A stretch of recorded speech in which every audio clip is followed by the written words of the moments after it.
Committed to playing the same cadence, but fuck the notes. You don't need the notes anymore. Welcome back to KindaFunny's in review, MCU in review. Back to where it all began, and y'all, we're about to be here for a little bit, and I feel really great about that. This week we are doing Black Panther in review rewatch. Next week we're doing Black Panther Wakanda Forever, and then, if memory serves correctly, the week after that we're doing. I think actually the week after that we have a week off for Thanksgiving. But then when we come back, Guardians of the Galaxy holiday special. That close? Yeah, it is. It is. Yeah, so the next 3 in reviews will all be MCU in review. I'm very excited about all of that. Of course, I'm Tim Geddes. I'm joined by the Nitro Rifle, Andy Cortez. That's cool, Tim. So versatile to go from shitty Super Nintendo to that beautiful piano. Well, because I was trying to do the. I learned the Interstellar song from TikTok, but I kind of forgot it. Oh shit! This motherfucker said, "Oh shit," for something only he knew. Yeah, he didn't know. But it's great though. That is real damn good. I'm already Murph. Man, I just think about that scene. I start crying. That's a good when scene. He's watching her and he's just crying. Oh god, it's so good. Good scene. When he's watching her? Which time? When he's watching? When he's seeing his whole family grow up on tape, and he's just like this fucking horrible solution. I was doing the Mars. He's pounding on the book. Don't leave the Mars. I'm doing the emotional core movie. Don't leave me more, Nick. Don't leave We me also more. have today the Big Daddy Greg Miller. A lot of people forget that Jessica Chastain is in that movie and in the X-Men movies. We didn't like her much. Oh, we really didn't. She was an alien, remember? Yeah. I hope that one day. So you know what? I do hope Andy, come on. that one day Those don't count. we do. There's another Dark Phoenix saga in the MCU. It's inevitable, and that we do a rewatch of the previous Phoenix saga. No, We're going to. You know what I mean? No. Like maybe we were wrong. Maybe Jessica Chastain and got robbed on Ragu Bagu. She's pretty low, if I remember Perhaps correctly. it's the kids who were wrong. Yeah, exactly. And rounding out the group today is the producer/seducer, Nick Scarpino. Top of the end of the week to you, Tim. Top of the end of the week to you as well. Of course, this is KindaFunny's in review, where each and every week we get together to rank, What's happening to you? review, and I'm sending a recap. mental message to one of the trogs in chat. Can you read me, Chance Carter?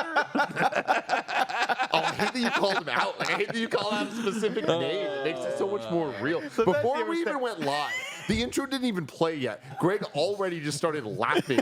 And like Andy and I knew to just ignore it. And then Nick looked straight into his eyes and was like, what's going on? And Greg goes, the podcast has already started. In these series of events that happened, we went back and forth, and then you set me up, and I said, I'm a really shit piss burger. Okay. I don't know, Tim. I don't know. I have no idea what he said. I don't know. I'm going to slack Cool Greg for a beer. Hold on, y'all. We're getting some recap juice, and I just want everyone to know Greg's not doing the plot today. I could have sworn he saw Grover sitting somewhere here in the studio. Oh my God. Of course, this is KindaFunny's in review. Each and every week we rank, review, and recap different movie franchises. Chances are, if you love or hate a franchise, we have ranked, reviewed, and recapped it before, sometimes even rewatched it like we are doing today. An exciting one today. We're doing Black Panther. This is a movie that we did, if I remember correctly, this was either the first or second, probably the first in review movie we ever did out of order. Yeah. Because we were doing It was the first. in review leading into Infinity War, and Black Panther came out in February before Infinity War coming out in May, I want to say. And that meant that we watched it out of order because we were going weekly for the releases, and then this one was weird. So it was our first movie in review ever that we talked about without the plot. So this will be the first time we're actually doing the plot for Black Panther, if I remember correctly. Wow. So that is very exciting. It's been a couple of years, so we'll see how it all shakes out, how it all goes Thank down. you, the man. Of course, you can watch the show on youtube.com/KindaFunny or roosterteeth.com. You can also get it as a podcast by searching your favorite podcast service for Kinda Funny in Review, and we will be right there for you. And I recommend you do all of that. Subscribe to us. Please review us well, all that stuff, because we have a whole bunch of cool reviews coming out. Like I just said, all the MCU stuff in the next couple weeks. And then going into 2023, the calendar is like pretty much set already. There are... At the time of saying this right now, I'm sure things will get delayed and moved. 2023 is about to be absolutely wild for movies. Like, there is a streak from like mid-February to like mid-August that almost every week there is a new movie in a franchise that we've already reviewed that we're going to have to go watch. So it's going to be a good time for everybody. So subscribe to us here. I'm Kinda Funny and in review and all of that stuff. If you want to get the show ad-free... Again, I have no idea. I don't know, Tim.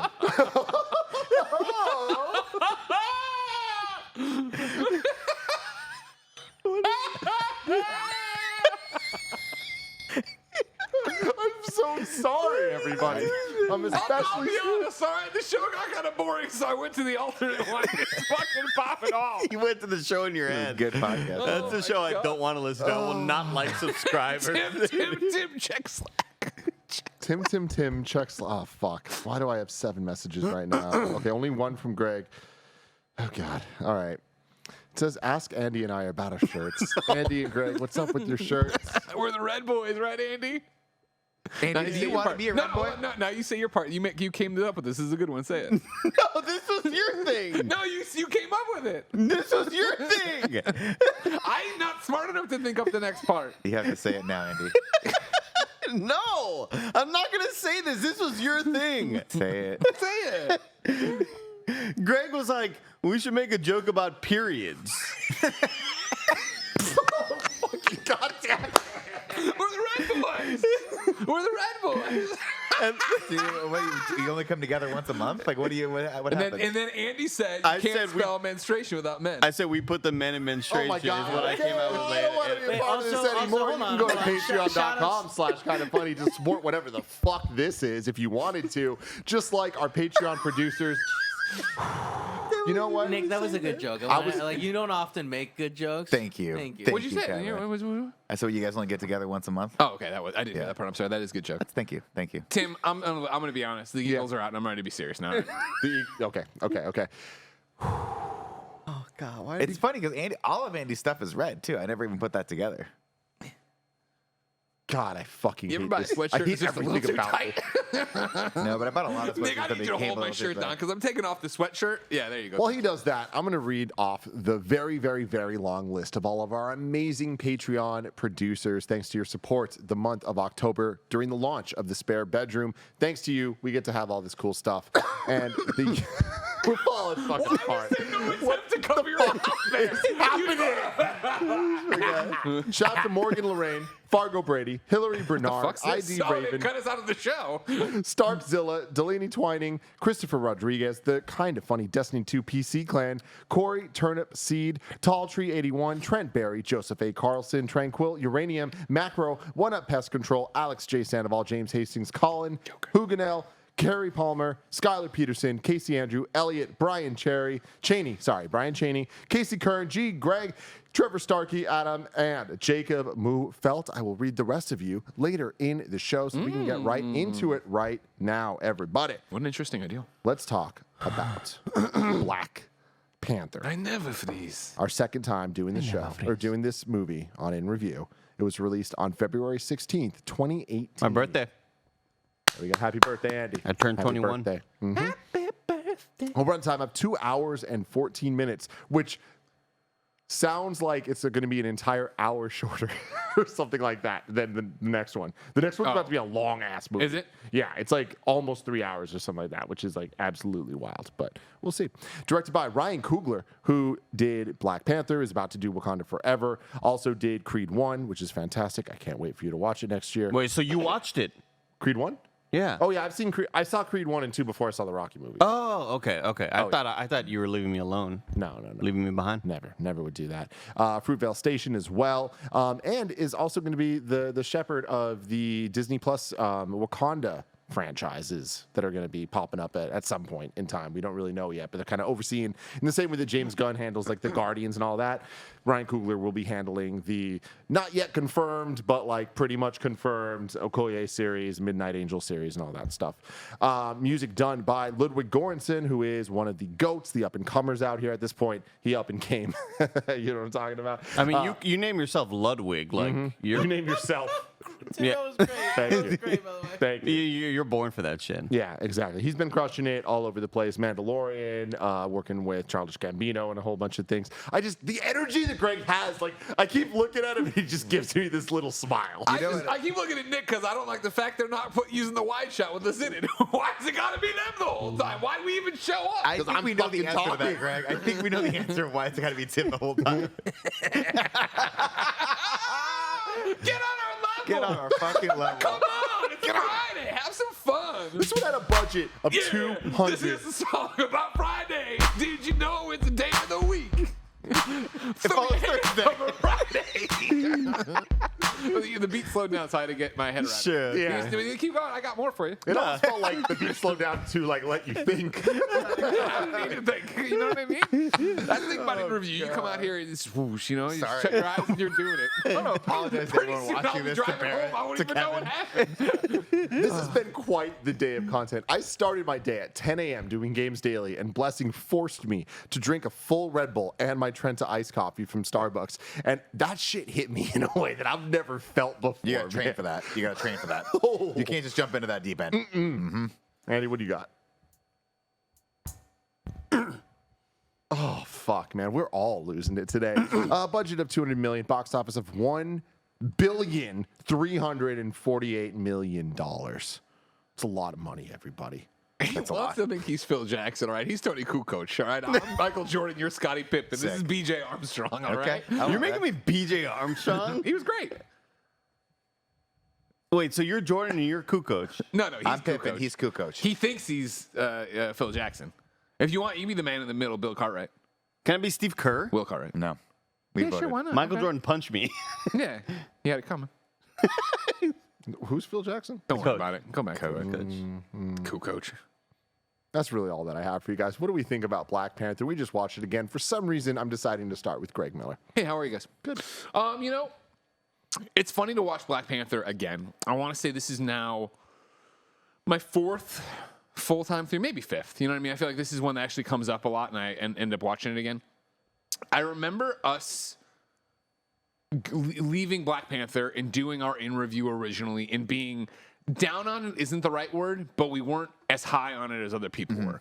Because, again, this was a delayed one, and I remember for some reason people saw it, like everybody saw it early, except us. And everybody who saw it came out and sounded like they had seen the second coming. Like, this is the best Marvel movie of all time. It's amazing. It's this, it's that. And I remember that jacked my expectations up through the roof. And so when I went in to see it and we got out of it, I remember being like, I liked it fine. It was all right. I didn't love it, blah, blah, blah. And every time I've come back to this film, I've enjoyed it more. And every time I've come back to it, I've been like, man, I think again, we didn't put it in the basement or anything, but again, I'm like, I think we might have underrated this. And so this viewing really was because, you know, you watch it for fun, you watch it for whatever. I don't think I'm sitting there critically thinking about how we did it on in review. When was the last time you rewatched it? With Jen, right? When you had your little rewatch? Yeah, but was that... Yes, for sure we watched it then, but was that after Chadwick passed? I can't remember. I don't remember either. I don't remember. I definitely remember when he passed away, I watched it that night again with a glass of whiskey. And then, yeah, Jen and I had done a rewatch, and then there's just been some other time it was on that I was watching with other people. Anyways, every time I've thought, maybe like watching this one, I'm like, you know, I try to identify what would have set me off, in quotes, and I think, you know, we made a joke before we went live about some of the effects not looking great here and there, and I think that's it. I think... even in... I want to stop you real quick there because like I noticed that this time more than any other time where we always talk about the third act having the fight, the CG, and like our thoughts on that. I was surprised at the CG throughout the movie having a lot of shoddy moments, but reading the budget, $200 million, like that for this type of movie is not that much relatively. So I'm kind of like, I'm a little impressed with how good it does look for what that is, especially for how much money the movie made. But the budget compared to the visuals, I thought was an interesting thing. But and it was even to the point where Jen was watching with me last night. And she's like, "Oof, this movie didn't age well, did it?" Like in the beginning stuff, we were watching that IMAX 4K enhanced version. I don't know if that matters to anything, but I was like, yeah, it did seem more glaring of like, oh, that doesn't look that great. Yada yada yada. Doesn't matter. Yeah, they make it a little bit, but they change the aspect ratio essentially on Disney Plus. Right? And so there's that part of it. I think for me, first time viewing it, the accents everybody is using, while I know they're trying to be very authentic, I think for me, it was kind of like when I watched Shaun of the Dead for the first time in a theater, where I was trying to like get the rhythm of the dialogue of the conversation. And that took me so long. I think the first time it might have affected my viewing. And, now you come back 4 showings of this movie later, you have Endgame, you have Infinity War, right? We have What If. Like I know how Black Panther sounds, and I know how his surrounding cast sounds.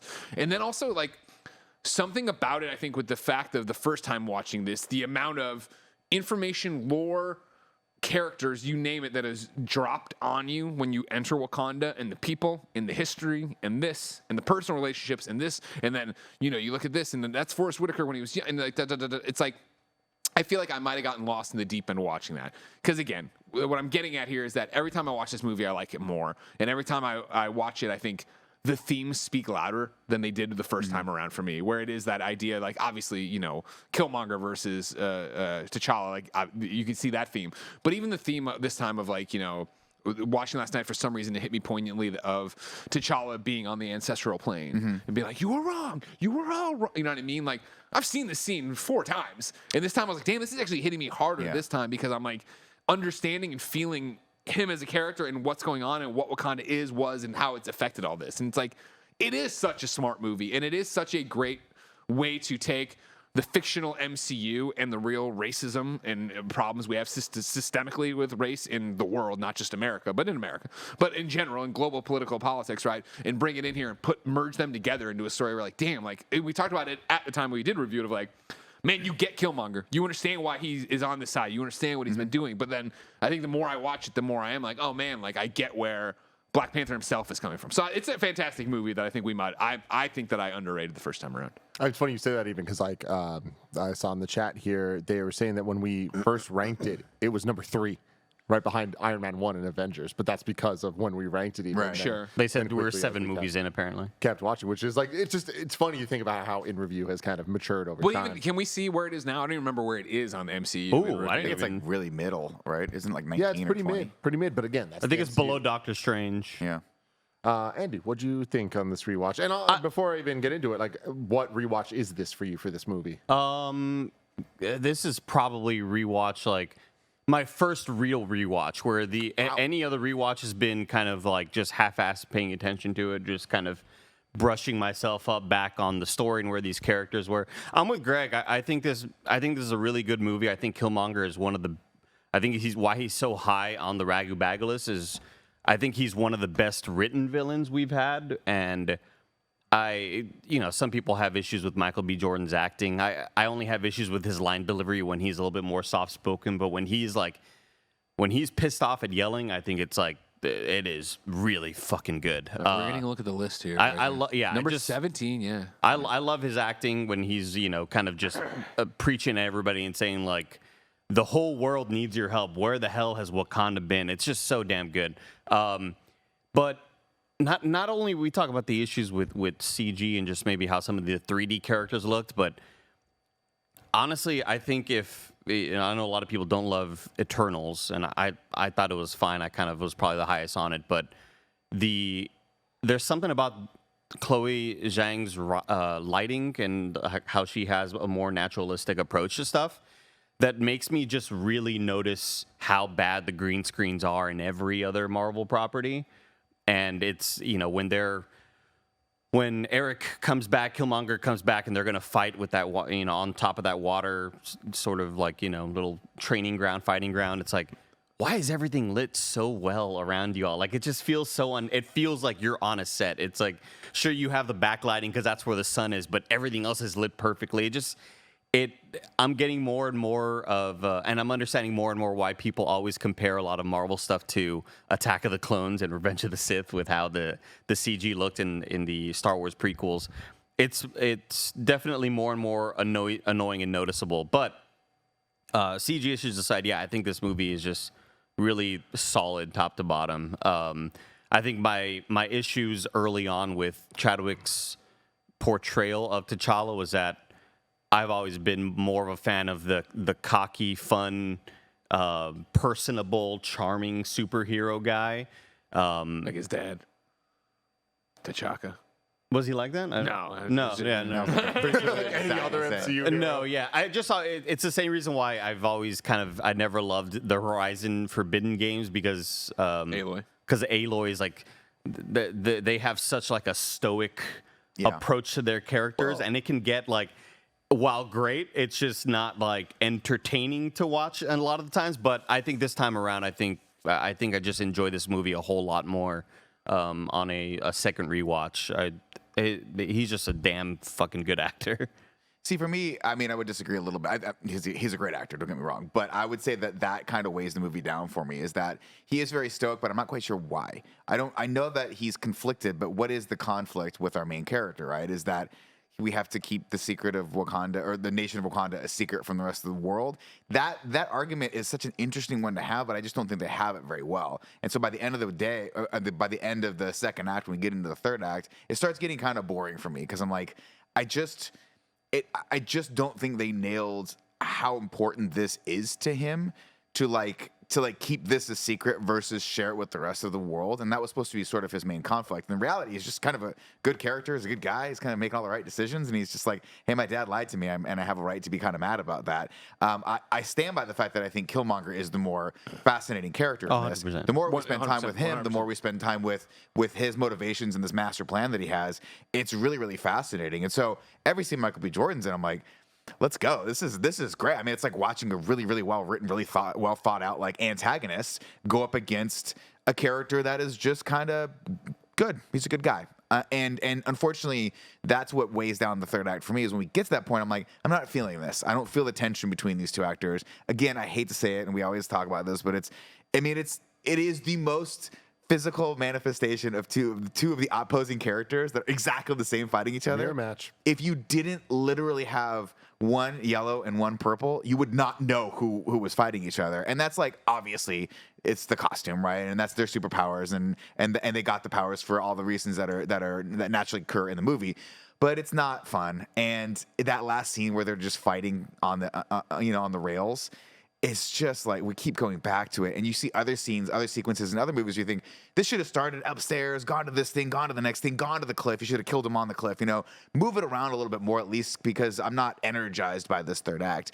But having said that, this is my second watch, and I was kind of like really pleasantly surprised how into the first couple acts I was. I like all the espionage stuff. I love the scene where they go to Korea and have to ferret out Claw. Yeah. I'll say this right now, and guys, don't tell a soul that I said this. Everybody shut the fuck up. Andy Serkis kills it. Yeah! Kills it. Yeah! I'll deny it. But he kills it, but I think part of the reason we love him so much is that it's clearly Kevin just turned up a little bit more. It's Kevin with just a slightly tighter fade on the side of his head. But that's the thing too, is that's kind of what this movie needed, right? It was like, it is a very somber and solemn movie because it's dealing with really serious, stuff. The themes of this movie are very serious, and they're very true to Greg's point, like very relevant to what's happening across our world right now. To merge 2 points real quick, just while we're here and we're talking about it, that is the thing though. You're talking about how there's no the light source is weird on that one fight, right? Like at the water. I think just a lot of the green screen shots look very unnatural. That's how I feel that for the entire movie, and I especially feel it for the casino thing, where it's like, I like this, and I like the interaction. I like the playfulness. I like, them getting out in the streets, and sure, you're getting in the car and driving the thing. But there's something about it, and I'm not educated in the movie speak, as you guys all know. It just feels cheap. It's lit in a way that makes it look to me like this isn't accurate. Thank you very much, Cool. Well, it's very different. Korea fight? Yeah, the whole casino thing I think is lit in a way where I go, oh, this isn't a real place. And I don't know. I don't know how to say that. But the way all the light is in it, it's just like, oh, this doesn't look real. Well, a lot about that. I mean, I don't know if you noticed, it's all one shot.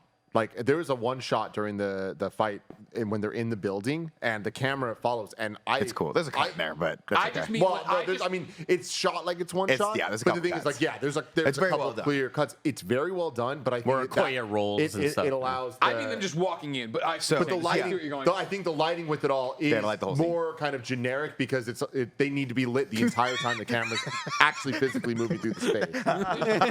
That makes sense. That makes sense. Yeah, they had to light the whole scene so Because they yeah, could put that's the dope camera as shit where when they they're wanted to. fighting in like Yeah. God, I can't remember her name. The Okoye? ex, the fiance, grabs Nakia? the gun and the Nakia? gun shoots, and we go up there. Michonne's up there spinning the thing and doing the kicks. I'm like, fuck yeah.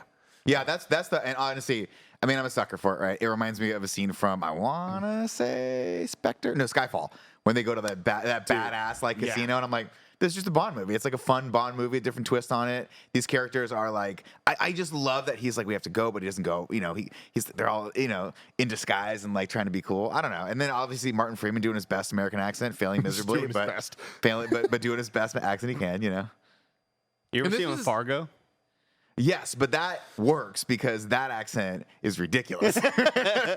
Minnesota. And see, that's back to the conflict you're talking about that I don't think, for some reason, resonated more last night on last night's viewing than it has in the past of putting the, you know, the kimono bead or whatever. I'm probably saying that wrong, but the Kimoyo bead, I Kimoyo bead think is into what his they call it. back, right, which heals him. But then they reveal, do we bring this guy to Wakanda and what are we gonna do at that? But again, like, it's almost to the point where, I mean, sure, he makes it, right? Oh, we keep another wounded or another broken white boy, and it's like, oh, right, Bucky's already here. So it's like you don't know that's the there end of the already is movie. a precedent for Yeah. this guy coming in. But then Okoye being like, well, he's an agent of the government. The government's Yeah. going to know, and this is going to happen. Like, it's somewhere in between where I get where you're saying, like, I don't really get why he's so tore up about it, and then I also get why he is and what's I happening. do get why he's torn up about it. Like I wish I'm it was on the a bit opposite. more serious because again, like it feels like the stake is there, but not all. Well, of it. it's hard. Obviously, you're seeing all of the technological advancements of Wakanda, and as an outside viewer, you're looking like, yeah, why wouldn't you want to like share that with the world? Well, I This understand. isn't- I don't want to share any of my stuff with Of course not. I mean, stay away from my Halloween candy.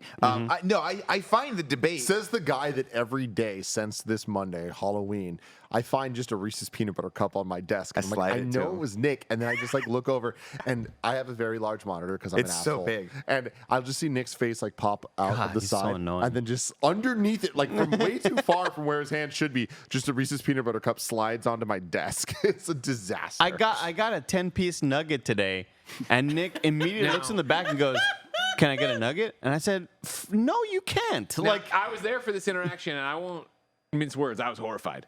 You're aware of the nug policy here, Yeah. because I would have had a nugget too. You order Yeah. more nuggets.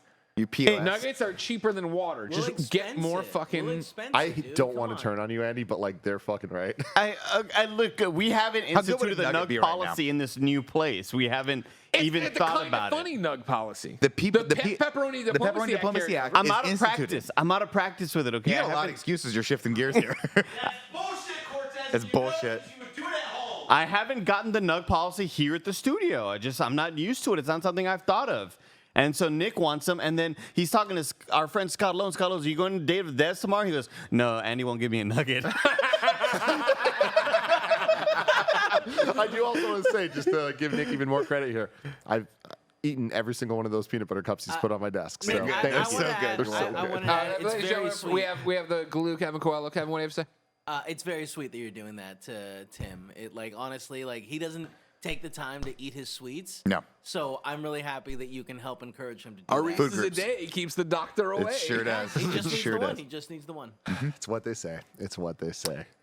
Anyway, overall, I really enjoyed this rewatch. I love the first two acts. Third act, again, this is not a criticism necessarily of Black Panther as a standalone movie. A lot of Marvel movies have the same struggles. By the time we get to it, you're like, it's just two people fighting each other, two CGs, characters fighting each other.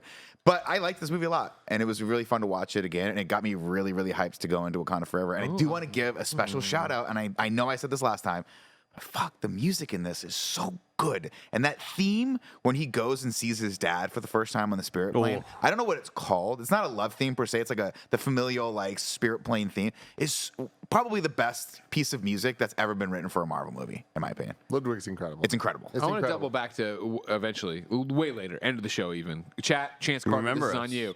I want to talk about hype for Wakanda forever. did I say but remember Tim, us? right now, I want to know, what did you think of this rewatch? So it's funny. I mean, even jumping off of that, I do want to say for our original watch of this, there is one thing that I was absolutely wrong about, and I am happy to admit that at this point. When we first watched the movie, I was saying like I didn't love the score. Like Yeah, I thought, you were crazy. I I thought the remember score being like crazy. didn't hit Bonkers. right and whatever, and it really took the repetition of hearing it and seeing how it could be versatilely used in different moments in other movies, specifically the Avengers movies, and where we're at now. I was totally wrong. They fucking nailed it. They did something special.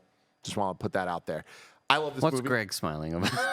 Don't worry about me. The giggles are back. Did anyone else notice how French Tim's shirt is? I like it a lot. Somebody get him a bag and a beret. What are we doing? Oh, you know. I love this movie. I really do. I love a lot of MCU movies, but I think this one is special for reasons that are unique to it. It is different than why I like a lot of the other movies. This is now my, I want to say 5th time watching this one. And every single time I have liked it more than the previous time. And it always has a different context. When we first saw it, I knew very little about Black Panther and Wakanda and the world. Like, despite reading many, many Marvel comics, there was definitely a blind spot for me. And immediately following this movie up with Infinity War and then just getting thrown into what we now know the MCU to be, and Black Panther going from a very, very, very plussed up cameo in Civil War, yeah. to this movie, to then Infinity War, to losing him, to having him come back, being one of the first people leading an army out of the portals. Like, all of a sudden, Chadwick Boseman's Black Panther became a force in the MCU, like a huge, Larger huge, than very, life. very important thing that, like, it wasn't just a character or a cast of characters or a place. It was like a new corner of this universe that we had, and totally earned. And like the score and the cues and all that stuff, like, so the vibranium, like, there's just so many elements that like Ryan Coogler brought to life that I'll just say I took for granted then, that now I'm like, oh my God, I see the fruits of the labor and see how amazing it all is. Every time I've watched the movie, it's had different contexts. Like watching it for the first time, rewatching for the first time as Gia's sister was doing her first watch, getting into Endgame and all that stuff. We rewatched it again when Chadwick died, and obviously that felt differently. There was one other time, I forget why, but we rewatched it fairly recently. And this is my first time rewatching this movie since Phase 4. Since we've seen all the shows, all the Phase 4 movies so far, which at this point there's been many of them. And this is the first time I didn't like it more than the previous time I watched it. I do think that, I mean, it's still an incredible film. It's an incredible MCU movie. I don't think it's an incredible film.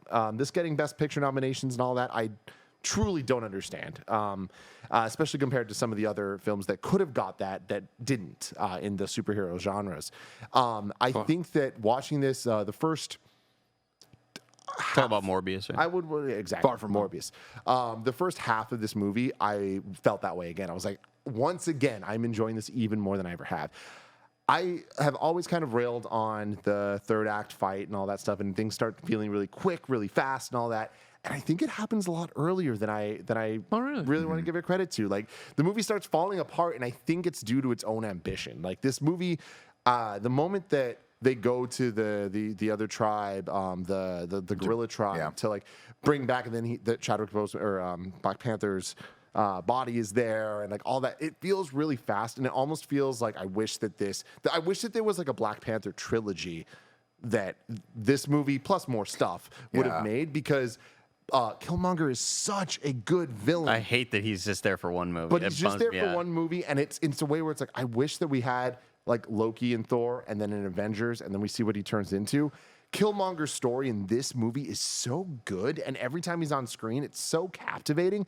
And I hate that I dislike the majority of time he's on screen, because it's during the worst part of this movie. Yeah. And I feel like he could have had such a lasting impact of being built up and taken down and being on the same team, but then not being on the same team in a way that like would have benefited the story of the MCU overall. And that's something I can only say now, having seen Phase 4, having seen where the story has grown and where it's all went. So it was kind of a weird rewatch for me, where I appreciated it more than I ever have, but I also realized that it's a MCU movie, and that has good and bad connotations.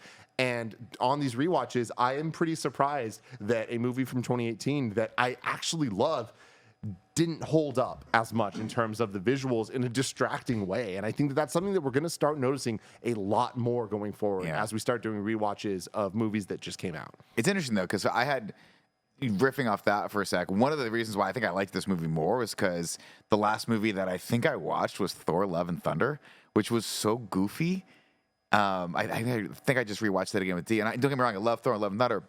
But the fact that this took itself more seriously, I was like, oh, I'm into this, right? It's always sort of whatever came before, you have a reaction to it. And I honestly think that this movie is made better and strengthened by everything that's come before and come after.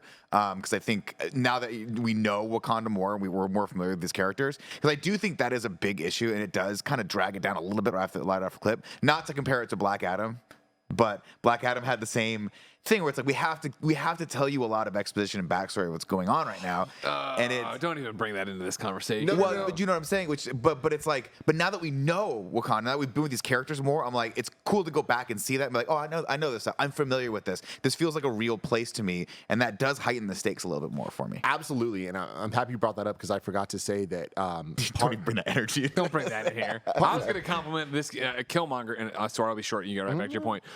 Compliment Killmonger on being what is the definition of an anti-hero.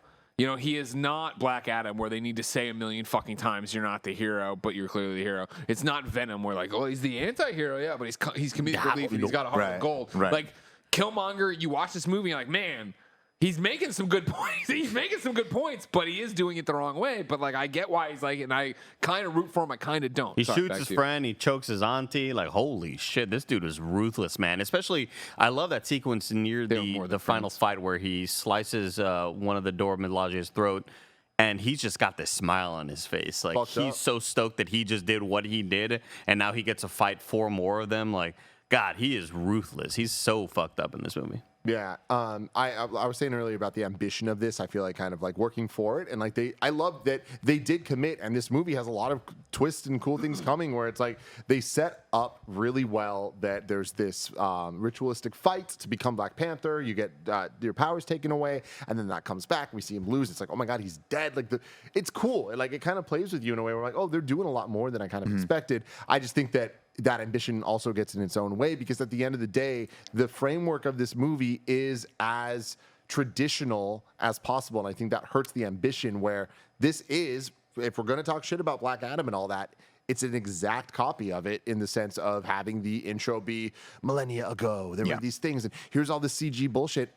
Let me tell you why you admittedly, should care. looks cooler and is better designed than we normally see. But to be fair, it really is just the same old superhero trite story that we've seen of like, here's the past, blah, blah, blah, and how's the movie going to end? Well, what's his name?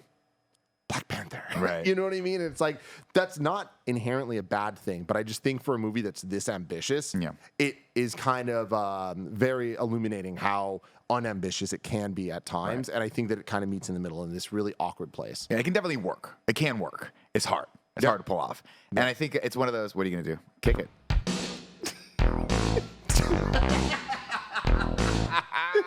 Thank you. We're going to talk a whole lot more about Black Panther. But first, I want to let you know the rest of our Patreon producers, including Super Daddy Kyle, Undertopian, David Mintel, Jordan from Kansas, Cameron Bose, Jay Coles. First time I heard that one, sorry. Hosenga, Jerkachu, Molecule, Nathan Lamoth, Monica Boomenlog, Delaney Twining, Ryan Anderson, Kenny Kimball, Eric Velasquez, Ivan Quiz, Scotty Wyatt, Alex Gradle, Mama Murr, Al Tribesman. Let me just correct you, Tim. It's Velasquez. Thank you. You're switching the A and the E. There we go. We got Stephen Stryker, Jacob Meyer, Gordon McGuire, Bert Meg, Jason L, James Davis Makes, Nanobiologist, Arrow Joe, DJ Kento on Twitch, Ryan T from Tennessee, Derek Gareg, Donald Eccles, Short Fuse 06, Jordan Harrison, Sean Valerick. Thank you all so very much. If I'm saying any of your names wrong, please email me. I want to correct it. I'm trying my best, and it's very hard out here. But for everyone else, we're about to go to our ads. But for you Patreon people, you don't need to watch them. Here we go. Shout out to Shady Rays for sponsoring this episode. Shady Rays has all the essentials you need to make summer complete. Shady Rays sunglasses offer an industry-best combination of fit, style, and performance without the big brand price tag. Shady Rays offers the most insane protection program in all of eyewear. Every pair is backed by lost and broken replacements. If you lose or break your pair, even on day one, they will send you a brand new pair. They also provide 10 meals to fight hunger in America with every order and have donated over 20 million meals to date. Look good in your shades and feel good by making an impact. If you don't love them, exchange for a new pair or return them for free within 30 days. There is no risk when you shop with Shady Rays. Their team always has your back. Exclusively for y'all listening right now, Shady Rays is giving out their best deal of the season. You can go to shadyrays.com and use code KindaFunny for 50% off 2+ pairs of polarized sunglasses. Try for yourself the shades rated 5 stars by over 200,000 people. And there you go. Check it out. Shout out to Factor, a ready-to-eat meal delivery. They shop, prep, cook, and deliver to your door so you can just enjoy chef-crafted, dietitian-approved meals during the holidays minus the hassle. Plus, with 34 meals per week, including Gourmet Plus, Keto, Calorie, Smart, Vegan Plus, Plus Veggie, and 36+ weekly add-ons, you'll have plenty of nutritious, flavorful options to choose from. Moving into the new studio has totally changed Gia and I's day-to-day routine, but luckily, Factor's fresh, never frozen meals make it easy for her to fuel up fast at home and save time with meals delivered ready to heat and eat in just 2 minutes. Factor has everything you need for a week of flavorful, nutritious eats. In addition to ready-to-eat meals, they have cold-pressed juices, smoothies, energy bites, extra protein, veggie sides, and more. Head to go.factor75.com/kindafunny60 and use code KindaFunny60 to get 60% off your first box. That's code KindaFunny60 at go.factor75.com/KindaFunny60 to get 60% off your first box. And shout out to MeUndies. The holidays are officially upon us, and it's time to start celebrating, like actually celebrating. It's your holiday too, so you should be able to relax and do what you love. If that means watching every single seasonally themed rom-com, so be it. Live your life, do your thing. It's the most wonderful time of the year to try MeUndies because they're currently offering a very merry deal. You can get 20% off your first purchase with free standard shipping and free returns when you go to MeUndies.com/kindafunny. Y'all already know how much I love MeUndies. Even right now, I'm wearing MeUndies socks, I'm wearing MeUndies undies, and this very t-shirt is made of the same soft, beautifully soft micro-modal fabric that MeUndies is famous for. Their undies, loungewear, and sleepwear are made out of the softest, most supple fabric you have ever felt, and that is a fact. They're available in sizes extra small all the way up through 4XL. MeUndies has what you need to make all your favorite people smile this holiday season, all in one convenient place. Feel free to start thinking about yourself now. You can get 20% off your first order, free shipping, and 100% satisfaction guarantee by going to MeUndies.com/kindafunny. That's MeUndies.com/kindafunny. And now we're back. Let's get to the plot. You cleared your throat. Plot, plot, plot, plot, plot, plot, plot, plot, plot, plot, plot, plot, plot, plot, plot, plot. Everybody! Plot, plot, plot, plot, plot, plot, plot, plot, plot, plot, plot, plot, plot, plot, plot, plot. That was horrifying, Kevin. Thank you for that. Ladies and gentlemen, Anytime. Black Panther. Andy, do you ever freeze?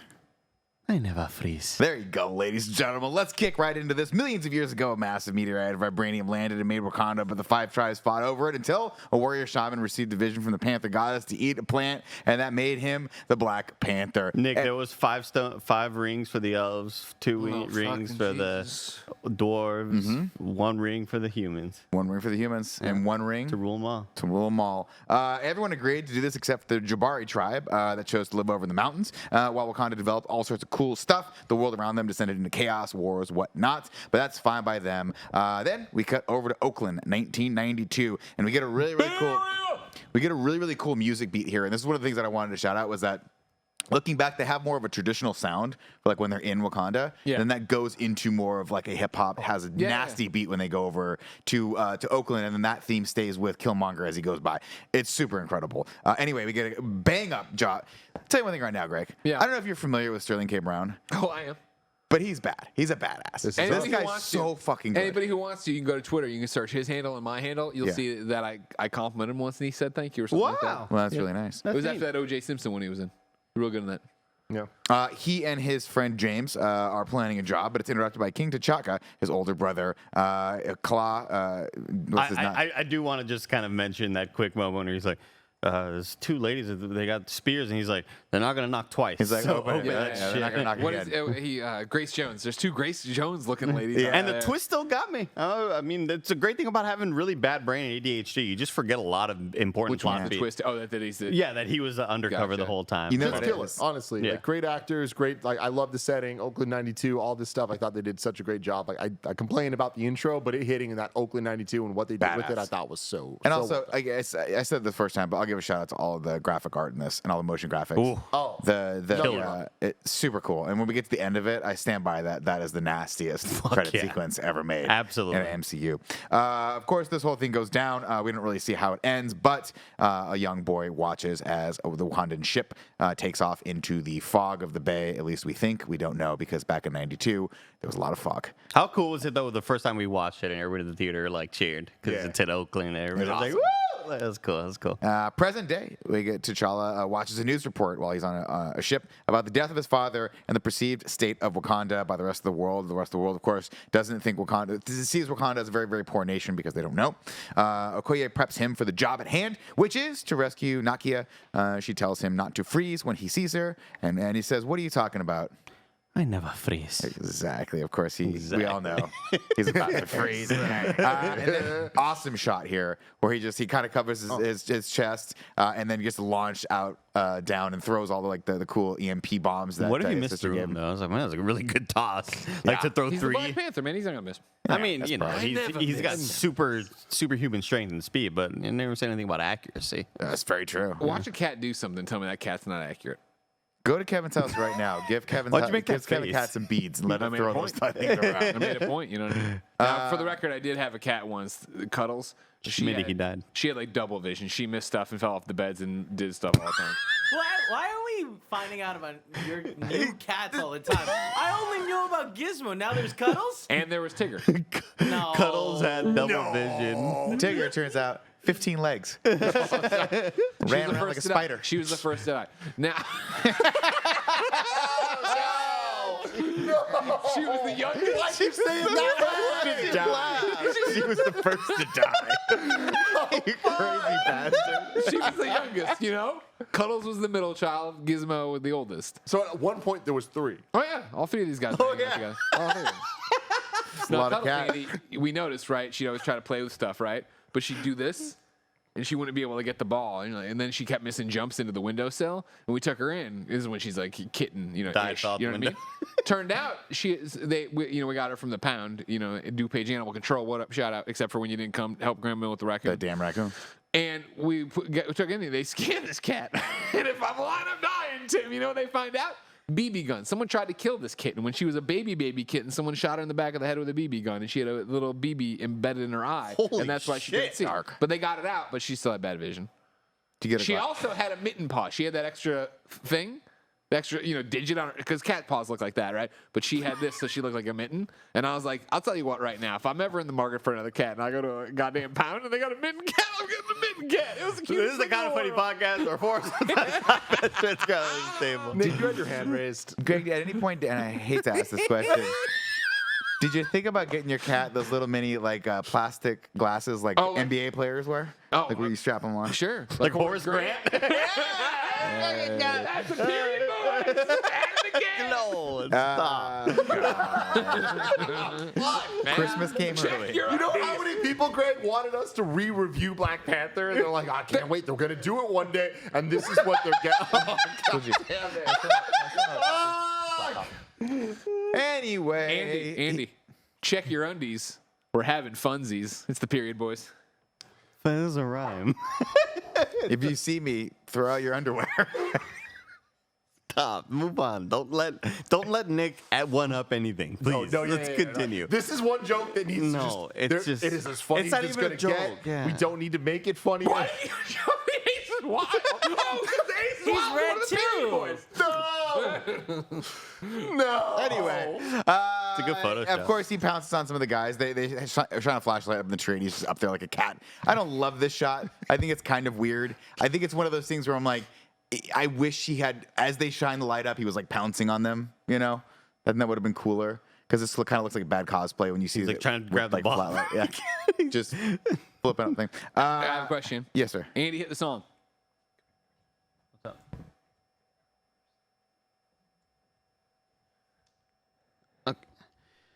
Better or worse than BVS. That's right. It's the podcast within a podcast where we decide if this moment of Black Panther is in the tree is better or worse than Batman up on the fucking wall in Batman v Superman. That's a tough question. I would say that this is worse.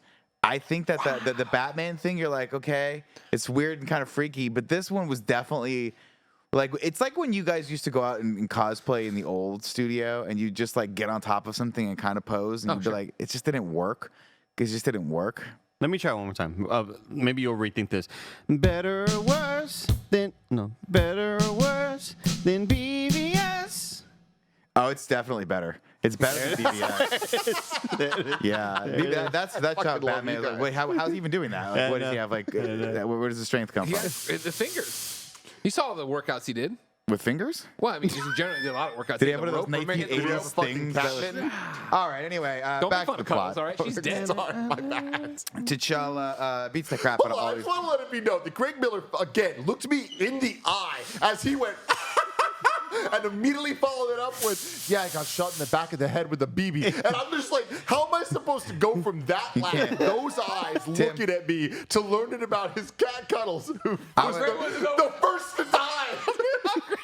First to die! I'm gonna say this to you, Tim. I'm gonna say this to you.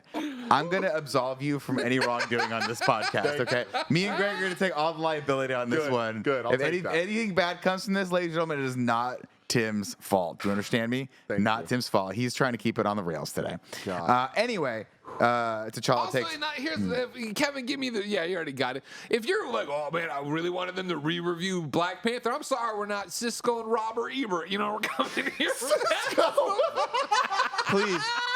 Please, somebody Photoshop that into this moment. Cisco and Robert Eager. What did you say? Robert Eager. You nailed it. Find whoever is Robert Eagers on the planet and please put that in there. Let's see. He's about to kill a soldier, but Nakia stops him because it's just a boy who's been kidnapped along with all these other kids. Just a so boy. they let them go. But of course, when he does see her, what does he do, Andy? He freezes. He does freeze. That's what he says. Yeah. And then somebody else comes. And then behind somebody it, comes. And they hit him. Great moment where Okoye comes and she's like, we have a moment later, she's like, where they go back and Adorable. the sister's Love it. there and Shuri's there and he's like, did he freeze? He froze. And it's so like it's an antelope in headlights. Yeah, So if you good. have if you ever had siblings who want to dog on you, that is exactly what that And is. he's like, They're you just- done? Are you all done? Yeah, It's they're cute. just dogging Love on it. the big I brother. knew I want more of that, you know? Absolutely. Of course, they head right. Well, he asks her to come home with him, and she says, "No, my mission's not done." And of course, Nakia's mission is to. God, Greg, you're an animal. Her mission, of course, is to go and free people out into the world that are being oppressed. He says, "You got to come home with me though, because my father has passed away, and they're going to coronate me as the king." She goes, "Okay, so just come home." We go home. We're flying. And we fly right into the side of a mountain that is just camouflage, hiding the true nature of Wakanda, which is awesome. Very cool. He's like, this never gets old. Yeah, never gets old. Great music cues here. I cry Everything was every cool time I here. see this You scene. cry? It's badass. Yeah. Did you cry? Okay. My eyes just get super welled up. I think it's just like this is one of the better showcased moments of CG, and it's like the score is all crescendoing. It's beautiful. Okay. Nick, I wanted to ask: does it count as camouflage? I feel like camouflage is when you put like foliage Now, on something. here's the I thing, think though. you're thinking a hologram. No, but No. think of like active camo. Octo camouflage. Acto. Yeah. From Metal Gear. Yeah, but like that has a different name. But, It's still all got camo in it, though. Okay, Octo all right. camo. I will. That's why I wanted to. I think it's a double-check. catch-all thing, Kev. It's it's like everything is a Kleenex, everything is a Q-tip. I think it's like camo. this It's kind of is- like it's a catch-all. It's Kevin. You put a shoe on. You say, "I just put my phone on my foot." Everything, you know. I just wanted to anything's double check. interchangeable. Thank you guys so much. What are we talking about? Thank you, Kevin. Good- good. Portillo into a Bass Pro Shop. We had to meet Santa.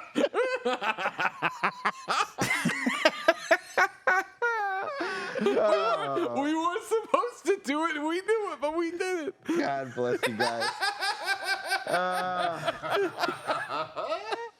How great is it to be back together? Let's see. They land, and T'Challa and Nakia are met by the Queen and T'Challa's sister Shuri. They tease him, of course, for freezing, which, of course, she said never happened because Andy, what do you never do? Freeze. You never freeze, bro. Over in London, Killmonger schools a local art dealer on historical This is artifacts. such a fucking great scene. Like, I love this scene, and this is another scene that I enjoy watching over and over again, right? Because she comes in, starts drinking the coffee, immediately is like, starts feeling sick. He starts asking all the dumb things, sets her up perfectly, destroys her with the Wakanda information. But just go back, like, again, a little super nitpicky. I know. No, nitpick. That's what we do here. compliment. People What- love it when we do that. When we point out things that. What is this shot? Who gave Kevin all this power? I just don't. I don't love any of Michael B. Jordan's voice line I like his delivery voice here. here. Really? Like You don't intense. like his delivery? it's just like he's like, what's this over here? What about this? It's just He's seeing really how not she is. good. He's seen how good she is. It's no, but it's just the way he's delivering the lines. It feels like, whenever you get an athlete in the movie and they're trying to act like, Yeah. it's these like just rewatch it one more time, just be like, these line deliveries don't match up with any of the rest of his performance. I thought that was purposeful, though. Like, I thought that was part of the performance of him kind of like belittling her. Like, he knows it, but she doesn't know it. But he is performing in this weird way of like, oh yeah, like he is acting like he's in a thing. Like, but maybe. he's just having fun. He's like playing Maybe. with it. But Looks hot as all hell. Jesus oh, Christ. Jesus Christ. What Are you a kidding me? sexy guy. Coolest thing ever. Love this scene, and she starts feeling the grumblies, and part of me is like, she's gonna fart, I appreciate too. but she doesn't, right? Every time I apologize to everyone watching. Every time I see anyone would go, oh god, you think it's good? Poo. You know what I mean? A little that. You were expecting like you had so many men watching me around the store. You when you were watching what you were putting in your body. She's like, oh my God. I'll be honest with you. Yeah, part of me thinks that. right? Shit. But it's a great one because you get a little bit of an Ocean's 11 moment where you see the girl at the coffee stand. We're like, oh, she's working with Yeah. her. And then Andy Serkis walks by. And we know, rewatch, it's Andy Serkis, but then he reveals Andy Serkis and it's Claw. But then you have to go through because the lady does then go, I'm going to take my 15-minute break. I'm going to go on break now. Yeah. And like, wait, how long were you working undercover at this coffee shop? It's a 'Cause I long thought play. I It's a thought long you, like, play. maybe you judo chopped somebody, took over for the morning just to, but you, Right. you She'd been But the there for 2 manager is years. familiar Yeah. with Yeah, you. Like, you're on a exactly. first name basis. You might go to a and Christmas there's party. a gigantic line, Yeah. and you just turned it. 15 She minutes, seems like the maybe- manager. She just turns yeah. to me like, I'm taking my break. She's Yeah. had 2 promotions. She's like, you know what? Michael B. Jordan, I don't know if I want to go through with this. Like I've got a lot of like upward Listen, trajectory can in we this just company. do it after the holidays? Claire is short-staffed, and we need I'm getting to my support Christmas her. bonus. Yeah. Of course, Claw and the crew come through, and it's right here that I hope he does that really cool thing, Andy, where he plays a golem. Don't do the fucking mouse thing, Nick. Keep going. T'Challa heads over to the coronation. Did you think it was going to be like a bit? You thought it I was thought going there to. was something I gonna thought we go were about on. to get a fucking Andy Hey, Gollum crawl, but no, I'm he's just, just. well, I don't understand the desk The isn't. desk moved, right? Yeah, it's not he locked down moved the today. desk That's not good. a lot. I'll have And it scared conversations me, with people. but I was waiting for Andy to do something funny because traditionally he's usually a funny guy. But in perfect Andy fashion, he surprised me yet again. You're the best. I mean, it was It's one of perfectly those right timed. now where he's hurting from being demoted from corner guy to middle guy. You know. Oh, did he get demoted? I mean, I'm hurting because right now I came back and I looked at my notes, and all my notes of this movie are seemingly gone, but they're just replaced with a text that says, "You'll never be a period boy." I wonder who did that. And it hurts, you know. I wonder. Maybe this is one of those situations where you got a Two-Face thing going on, where inside you's Two-Face. You're Harvey Dent right now. And Take off your wrote shirt. You that. wearing something red underneath it? But anyways, also, your notes would just be below that. I just put No, there's I probably know. just a character breaks. I would never delete your notes. This Or claw Andy scene, wouldn't, or I wouldn't. Nobody would. incredible scene. Love it. Love Claw. A little mad that we were robbed of him in this. Like I feel like he It's shouldn't another have one where we died. kill him, and I'm like, oh, Like yeah, you didn't need to do that. Because remember, when did we last see Ultron. Claw? Nailed it. Did you remember that? Right, kid never because saw the movies. they in the shipyard, right? And they have to fight him in the ship and stuff like that. He's Where he still gets on his my arm brain. shot, hacked off by Ultron. It's a whole thing. Yeah, my Claw wife. did appear in a previous MCU movie. And another fun thing now is I was saying earlier, like I'm not really that up on Black Panther since this movie and since the MCU kind of like I've read a lot more Marvel comics and stuff, so I'm more familiar with things. And I read Secret Wars for the first time, the original Secret Wars, the 1984 one, and Claw is heavily featured in that. Very different than how he's portrayed in this. He has this like sonic arm, same idea, but Yeah, like he has it's a like a weird cannon, arm. right? What it does like sound? It's like a sound cannon, like sound wave from Like Transformers. Shuri's almost.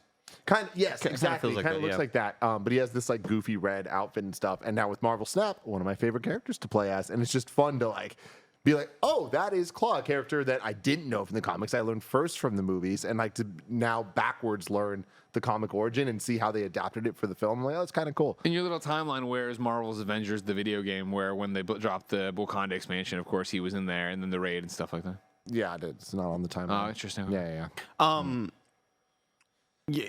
All I kept thinking about was like, God dang, how young was Claw during those 80s sequences? In 92 rather, when he's kind of going against people, like, because you got to assume it took a while to work up to that, and then They de-aged him a bit in the little mugshot they had of him. Yeah, his hair was like more brown. But like, I guess, Brunette. but still, I'm thinking like, how old was he? Because in this movie, you got to assume Claw's like mid 40s, so he was like in his 20s.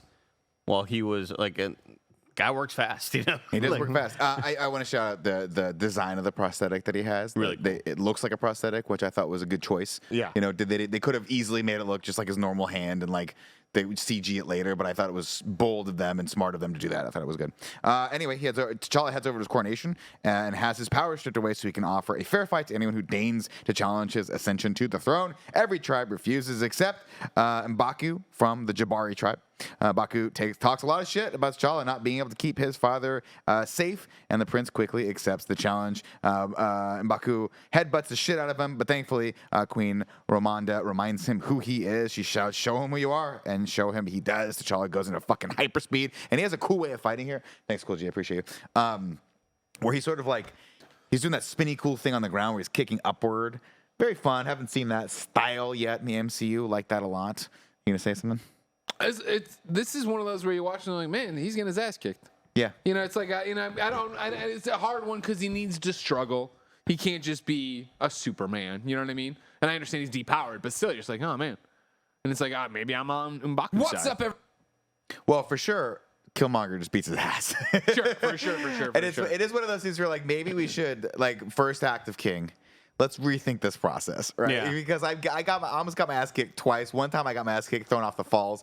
Maybe let's I'm not dead yet. Yeah, Okay, well, I guess that's a way to inspire that you're still in power. Yeah, I guess so.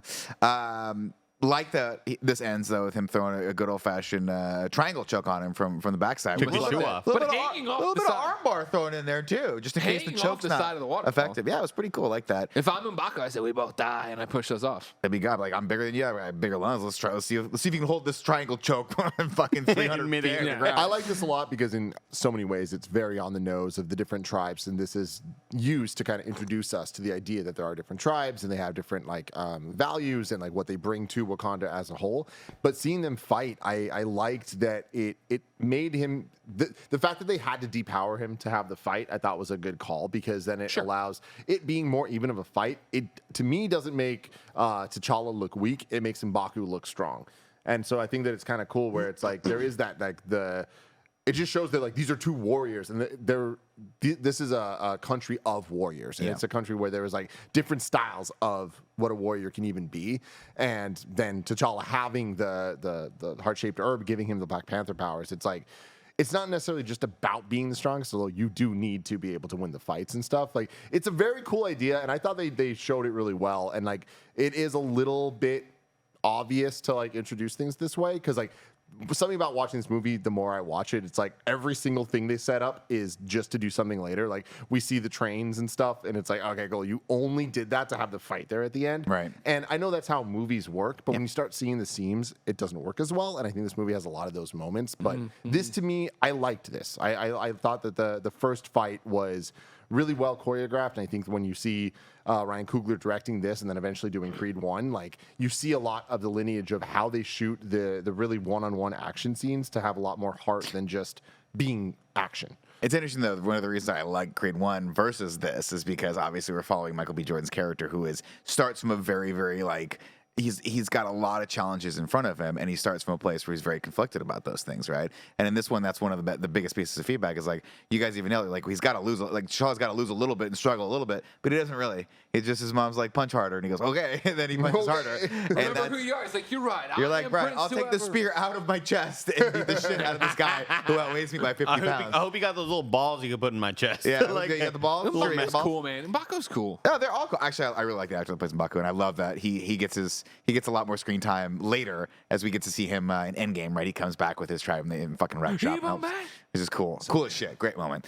Anyway, that not be said, Zuri, who is played by the venerable Forrest Whitaker, proclaims T'Challa to the tribes the king. rebellion. He's Save the the new trees. king, the Black Panther. And of course, T'Challa crosses his arms over his chest and says, Wakanda forever. And everyone responds in kind. And it's fucking hype as shit. It really is. Zuri gives T'Challa the special flower potion to give him his powers back. And they start burying him in the cool red dirt. And of course, he flashes back to all these moments with his father. And the music here is incredible. I love it. And then T'Challa awakens on the spirit plane where he sees a group of panthers in the tree. One of whom is his father, jumps down and turns back into T'Chaka. One of them has the mitten paws. He does tell have you the which mitten one. paws. It's Easter eggs. That's not what you think. One of them's wearing, who was it? Who wore the glasses in the NBA that we talked about? Horace Grant. This shit's so good, and it's like visually, I feel like this is one of those things where at the moment you're just like, oh, it looks cool, but like looking back on it a couple years later, it's like, damn, what nasty. an important moment to the MCU and like just the identity of what Ryan Coogler has created with the visual language, the iconography, everything of this characters, the world of Wakanda, like getting that kind of, I don't even want to call it lore. It kind of feels more spiritual and more important than that, even just like the idea of building what could happen after death, and it's a reality. Like we know that, like we see it because they show it in this movie. It's not just like, oh, people being religious and hoping that there's an afterlife or whatever. It's like this is our first real confirmation of that. But that was one of my things that like isn't at all a breaker of reality in the movie or whatever, yada yada. But it's like, because I know so few people go to the ancestral plane or whatever, but I feel like knowing that, I wouldn't miss my dad. You know what I mean? Like, if he's just there, if he's one little trip away that I can go talk to him on the tree with the other cats, I'm like, all right, cool. You know what I mean? Or at least I'll see you in 30 years. I think you only get to see when you take the potion for the first time. What about when I die, though? When I die? So there's only those two times then. Yeah, but like you Well, I say, don't see my dad that often as it is. So, like, if it's just like, Greg's making a good point. Greg, you don't see Andy for one day. You start sending him all sorts of fucking creepy because I messages. don't know if I'll see Andy when he dies. And when he dies, I want to be there. Probably not. Andy's gonna go to wherever good people go. Well, one thing, didn't we learn from Moon Knight. Moon Knight that like there are different?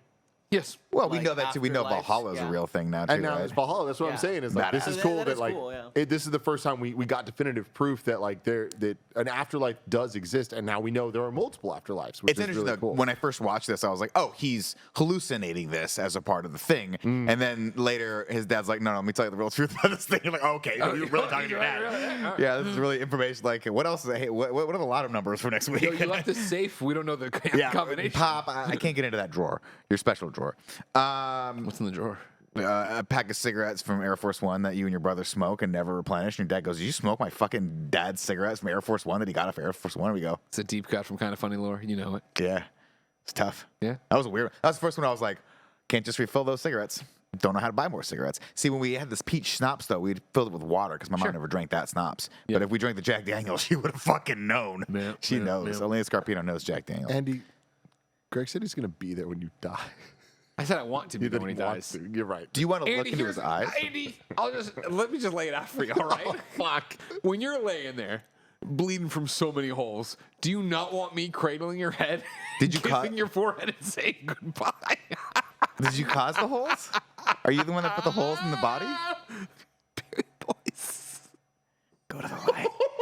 Go to the light. Oh, no. Yeah, No, he loves don't it. stop it. He loves it. He's part of the club. I like the What scene a happens lot. next? T'Challa, I just wanted to shout out. I wrote this one line down where he kneels before his dad and he goes, "Stand up, you're a king." Fucking badass. I got goosebumps again. Yeah. We've talked about Michael B. Jordan. We're talking about Chadwick Boseman. What a cast across the board. Great. Oh my God. Angela Bassett, the dad. I'm forgetting everybody's name.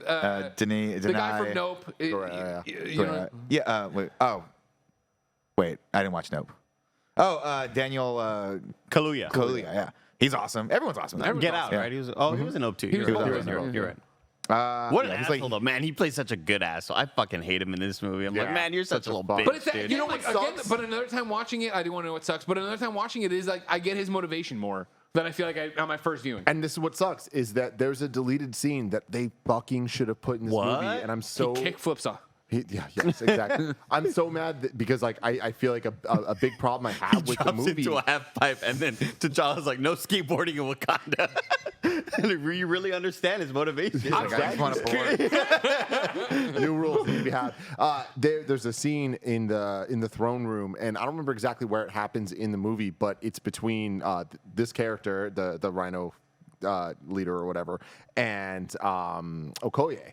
And in this movie, they pretty straight up say, "Oh yeah, we're a thing." And that's told by the Rhino licking her. I love and that. It's really awkward and like doesn't really like it comes out of nowhere. It feels She calls him right? lover though too. At some point, My love. But yeah, it's like there's just it's not really well set up. There's a whole scene cut of them talking and like them clearly being in a relationship and talking about their political ideologies and how they don't align on this specific situation. And it would have made the movie so much better. Like I can't believe that they cut it. And it's one of those scenes where you read about it, you hear about it, and you're like, I don't believe that was actually shot. And then I saw it. And I'm like, oh, it was actually shot. Why the fuck did they cut this? Where'd you get? Is it on the? Can I see on the internet? I'm sure. Yeah, I'm sure you could YouTube it and well, find that's it. Like, the thing, it right? exists. It's out there. Because he's the head of the tribe that protects the border, and he's always like, you can't do this because there's an imminent threat all around you. We never really And see Claw that. killed his family. Yeah, well, Claw kills him, but ultimately he's the one that sides with Killmonger because he's on the side of let's stay isolationists, right? It's to protect us because people that have come in, but we never saw that, right? We don't really see that there's outside like people, at the gates trying to get in, and so I think his perspective is a little not as powerful as what are they? Why? Finish your point. Not We're as keeping the podcast going. Not as powerful as it could have been. All right, now you stop. Better or worse than BVS. Welcome back to your podcast within the podcast. Welcome back. Is it better or worse than We BBS? took a commercial break for 35 minutes to talk about the plot of Timothy Black Geddes, Panther. you've interjected here with the great deleted scene. Is this scene, would you rather have this scene included in Black Panther or the whole Jimmy Olsen explanation and all the stuff that happened in Batman v Superman, the Ultimate Edition? I thought you were going to say just the Snyder. The Snyder Cut. That's what I was going to say too. I'd rather this scene exist.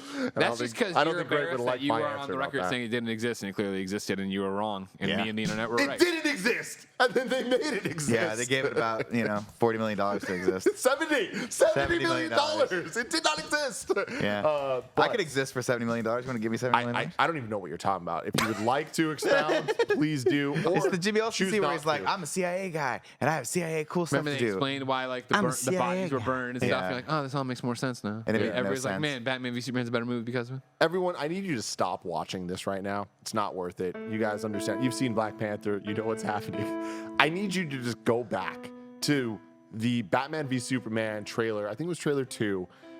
Reaction breakdown that Greg and I did because it is one of my favorite pieces of content ever. Greg was so wrong about every single thing that he thought was going to happen in that movie. And God, Greg had a much better movie in his head. Thank you. And he saw the trailer and he put together something brilliant. I want to give you so much credit. I don't think you ever got enough credit for your thoughts on breaking down what that trailer could have turned into as a movie. And it didn't.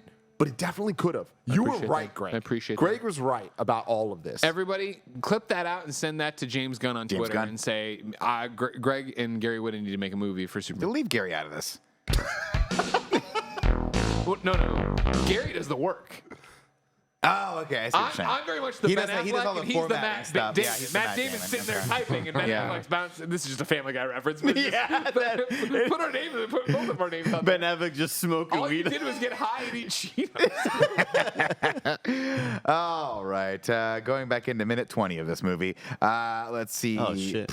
Wow. Where did I leave off here? I'm on page 2 of 6. Greg's got a hard out probably at 5. T'Challa confesses that he's not ready to go, but his father's like, listen, you want to be king? It's really tough. You're a good man, and it's hard. What, do you have a hard out of 5? Was like, did I guess right? What happened? was making fun of Andy. Don't worry about it. Fun. He's like, you're a good man, and it's hard for a good man to be king. So you're gonna have to surround yourself with really good people. And it's like, okay, this is what he's conflicted about. The next day, T'Challa and Nakia wander the streets of Wakanda. T'Challa begs Nakia to stay, but she wants to go out and help other people in the world. She's very much on the side of like, hey, we have all these resources. We should get out there. And he's like, I don't know about that. That's not what my dad wanted.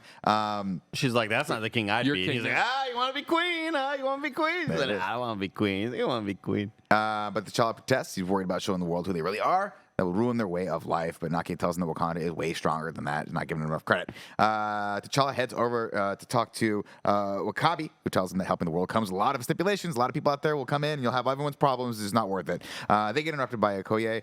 She has found Claw. T'Challa heads over to get some cool new gadgets from Shuri. Love this moment. This is definitely the James Bond going over to James get Bond moment, to visit Q to get all the cool gadgets, and she's having a great time playing this character. Yeah, dude, Shuri, She's gonna be the next Black Panther, right? I mean, you got to. She's got it, right? But the thing is, bad Shuri, her obviously, the actress, Letitia Wright stuff from a couple years ago is horrible shit. I don't know what I the forgot update about is. I that. haven't seen anything. I don't know if, like, I can't if even she's changed as a genuinely. I was person. talking about this. I don't even remember what exactly was she it? said or did. It was was anti-vax stuff, very right? anti-vax anti-vax in a stuff. problematic way that caused Okay. production to like slow down and like be all this shit. It was really bad stuff. But I really, really, really like Shuri in this movie, and this is probably going to be an unpopular take. I love all of her dialogue. I love the jokes. I love the what are those? I love What all are that stuff those? because it places it in a moment in time of youth. Like, she is a younger person. That is how they spoke. And sure, out of time, it might have been a little delayed from how we had that in time.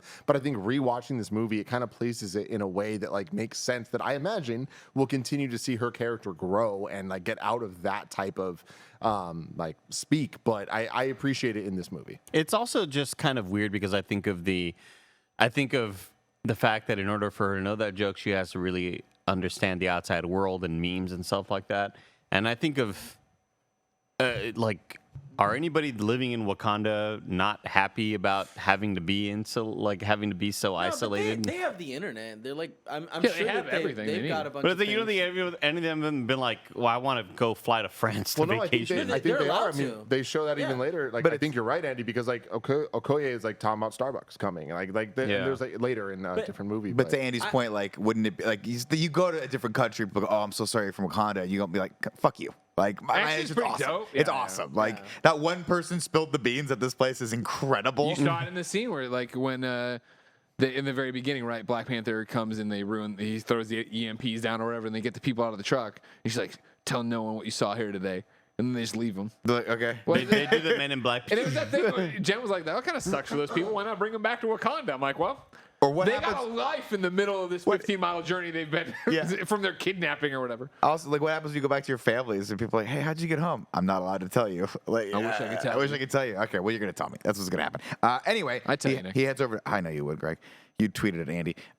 He heads over to get some cool new stuff. We get the introduction of the beads, which are really cool tech that can be put on things and then remote controlled. And we also get the introduction of this new nanotech Black Panther suit that, in my opinion, unfortunately, is incredibly overpowered and kind of ruins it a little bit because there's literally nothing that can hurt him when he's in this suit. So that kind of takes a little of the attention, the tension away from me when he's fighting Well, I mean, things. we see it when he gets blown by Claw, right? Well, I'm sorry. When he gets Was that a deleted scene that I missed?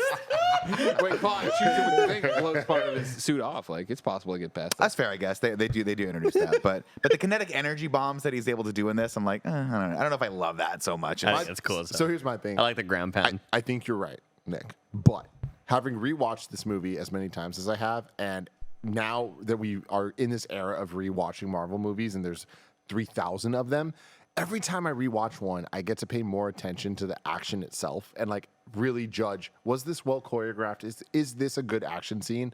And I think that now 5 times watching this movie, I appreciate the use of the kinetic energy, and like they use it very well in different ways throughout the movie.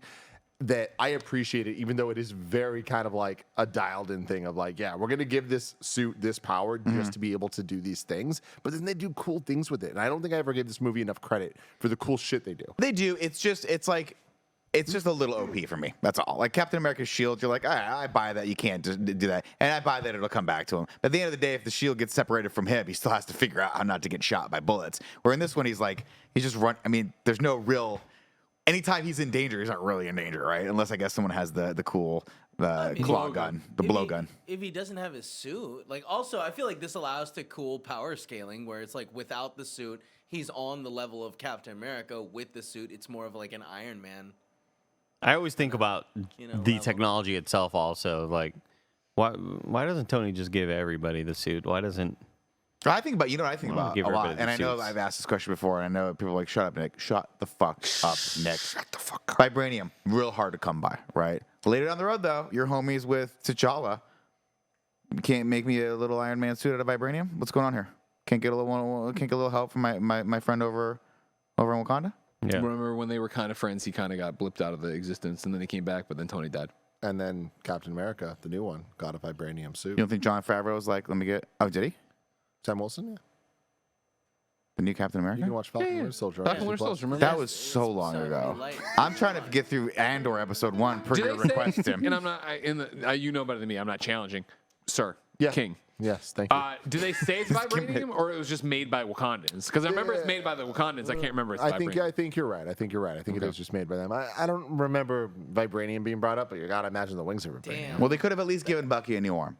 Let's keep going here. They spot a How group. much would that suck that if like they're like, oh yeah, Wakanda made it, and like He's oh, like, they thanks. He just jumps used- out immediately gets shot. He's like, He's God shot. damn it. They just Well, I use mean, his regular little metal. face. It's like still he has this, and then he has his head. You know. It's a lot. But he looks good doing it. Let's see. They, Twisted Metal. they head over to Korea, and we get the cool secret mission with the Bond villain party, and everything's dope. And this is an awesome song when they pop in. Is this Kendrick? Oh no. Who is this? No.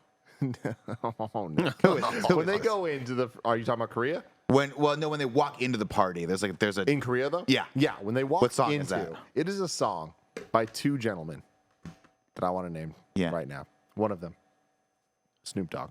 Snoop's in this. One of them, Psy. Oh, Known for the songs Gangnam Style. Gangnam Style. really? And Gentlemen. There we go. Okay. Yeah. Psy and Snoop Dogg. I thought you were going to say the Yin Yang twins when you said two gentlemen. They get in the party. They spot a group of Americans, one of whom is Martin Freeman doing his best or worst American accent. And I could have swore we had a podcast every time I said accent that was supposed to be accent or It accent. was really good, and I don't want to revisit it until we find the episode that theme song was on, because it was a really good theme song I made. Okay. Just forgot it. Ladies and gentlemen, you have your homework to do. Please tweet that at Andy Matt incessantly. Grover, we're looking to you. Figure this out. The CIA is there to buy the vibranium from Claw via diamonds. We get a weird cameo from Stan Lee here. This might be one of the weirdest ones that we've ever gotten. It's cute. It's weird in terms of a Stan Lee cameo, but I think it's one of the scenes with him where I'm like, actually, I enjoy this thing. I just think it's fun. I'll just hold on to these until he comes back.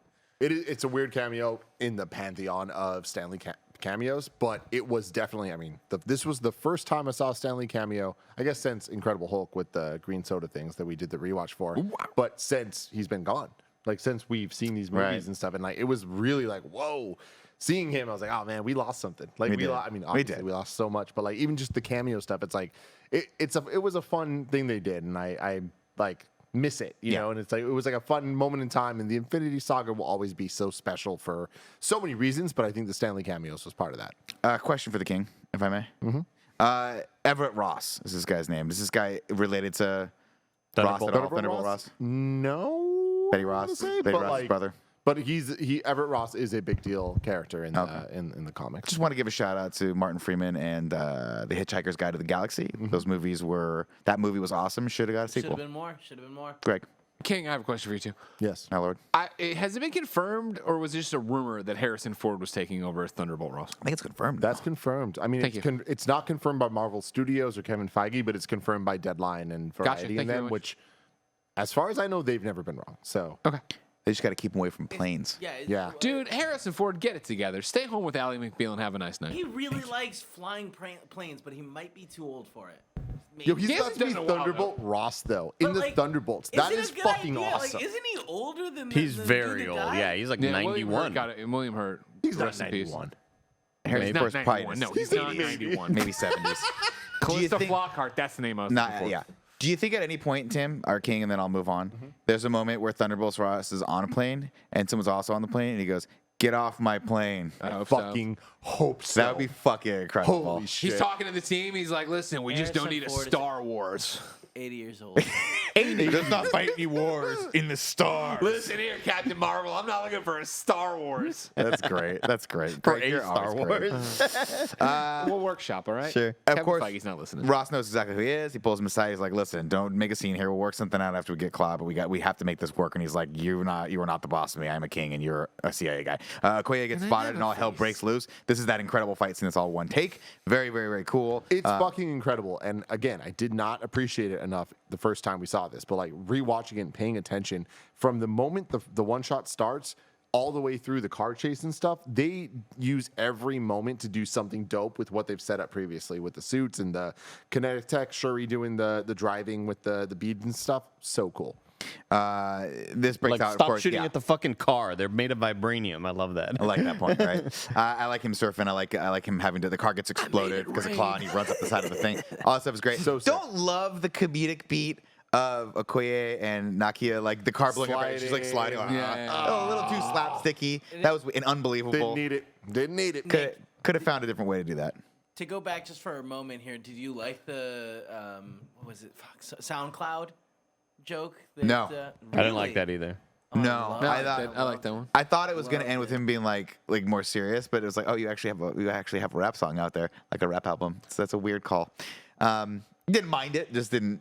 I was like, it cringed a little bit. Kev, when he remember said when that we joke. hung out with Andy Serkis? Yeah, it was cool. You sent it over. I saw the video in the asset. Yeah, because I'm with you, Nick. Like, I feel like when he brings up SoundCloud, I thought it was, yeah, let me bring up my fucking SoundCloud, bitch. Like, of course you like. Yeah, I thought he was gonna be like, "Fuck you, where's my diamonds?" And then right? and then Martin Freeman's like, oh, I don't care to listen to your music. Right. I was like, that's lame. And it's a little weird. Not good. Yeah, I guess the setup's not so much as the punchline on that one. I didn't like. Anyway, T'Challa catches up with Claw and runs in the side of the building, grabs him, and he's about to kill him, but Okoye stops him because she realizes The smartly, world is watching. The world is watching, so he has to stop. Of course, this And pisses he's like, off. good. This will piss off for Wakanda. cuddles. This is for Mittens. Whatever fucking cat's name was. I literally just said I don't cuddles, care. and I then don't you listen said to it this. without care. I don't care. He was the first to die, Nick. It's one of those things when you say a cat has mitten paws, and you don't name it Mittens, it's a missed You're opportunity. fucking up. Because at the pound, Cuddles would cuddle you so hard. She wanted to go home so bad. Oh my god. She was so cute. I'll allow She it. was great. She looked like Nermal. Nermal Remember Nermal? from Garfield. Yeah, yeah. Oh no. Remember when we talked about Cousin Larry for like 20 minutes? And I kept sending Oh, we're pictures. so old. God, We knew what it was. Joey hated. Goddamn. All right, Like- let's see. Ross gets What's your cocky. problem? I just, out of all the things, like I know Alf comes up all the time. I know that fucking Small what is it? Wonder. Small Wonder comes up all the goddamn time. was freaky. But like for you to name the cat in Garfield and like Nick just be like, oh yeah, I know, of course. Normal, Like, it was the no, cousin. dude. It's Cousin, just killer cousin. it's upsetting that you don't know Nermal because I don't know if you know this, but Jim Davis is knocking out grand slams every day in newspapers around America as Garfield. All right, You better watch out. he doesn't play Garfield. He writes Watch out. A warning shot across the bow from Nick. I Let's see. appreciate the support. Hey, man, I got your back. Ross gets really cocky and demands to speak with Claw by himself. Of course, T'Challa allows him, but he manages to sneak a bug in there first, make sure he knows what's happening. Claw lets Ross in on a big secret. Wakanda is the golden city, a technological marvel built on a mountain of the most valuable material in the world. Everyone thinks it's not, but it is. Outside, Killmonger and the gang track Claw by the tech in his arm. They blow a hole in the wall and snatch him up. T'Challa spots the ring around Killmonger's neck. But before he can chase after him, he gets blown up by an RPG of some sort. Let me interrupt you for 1 second. Matt Grover is leading a charge with the Trogs in the Patreon live chat. You could watch live, patreon.com/kindafunny while we do this, where they're trying to find the, what is it, accents or... Ascent or accent? And they're like, okay, they're trying to narrow it down. And Jewel says, for some reason, I feel like it originated in Pixar in review. Kyle says, let's narrow it down to movies they remove with characters who have accents, cut out things like Ghostbusters, Rocket. What I'll point out is I've never heard of this segment. It was definitely during quarantine, for sure. So this is a Greg Miller. I am not on whatever show you guys are talking about. I want to say it's a Scarlet Witch. Scarlet Witch thing. I want to say it's an Olsen thing because she had an accent and then dropped the accent at some point. Yeah. But it could be wrong. Yeah, I think you're wrong. I think it was later because like it was during quarantine. Like it was one that like I made up, but like someone else did. Because on my notes, I have segments within segments, and there's a bunch of them that I look at all the time, and I'm like, I don't even know where these came from. An accent or accent is one of them. There it is. Well, they'll figure it out. You guys have the wherewithal. Other ones include the cavalry is here, getting the team together. My favorite thing we've ever done, though. Is, And post-credit scene that makes the theater make noise. yeah. Yeah. It's great. pee. Great's got to pee. Anyway, we'll continue along the plot. Let's see. Ross takes a bolt in the spine. T'Challa stuffs a Kimoyo bead in the wound, and they take him back to Wakanda to fix him. They head back to the lab, and Wakanda and Shuri delights at the challenge of saving yet another broken white boy. And we're like, that's a weird reference. And then, of course, we'll know that's going to pay off later when we see they already have a guy there. Hey, Winter Soldier, where were you when all this shit was going down? Where were you? You know, you still sleeping it off in Well, the we fucking already tent. knew from Civil War. We knew that the Bucky was going. Oh, I to thought this was. Wakanda. I'm mistaken. I thought this was the first time we'd seen him. It was the first time we saw him, but we knew at the end of Civil War, we knew that Black Panther was taking Bucky to Wakanda. Right. Okay. Gotcha.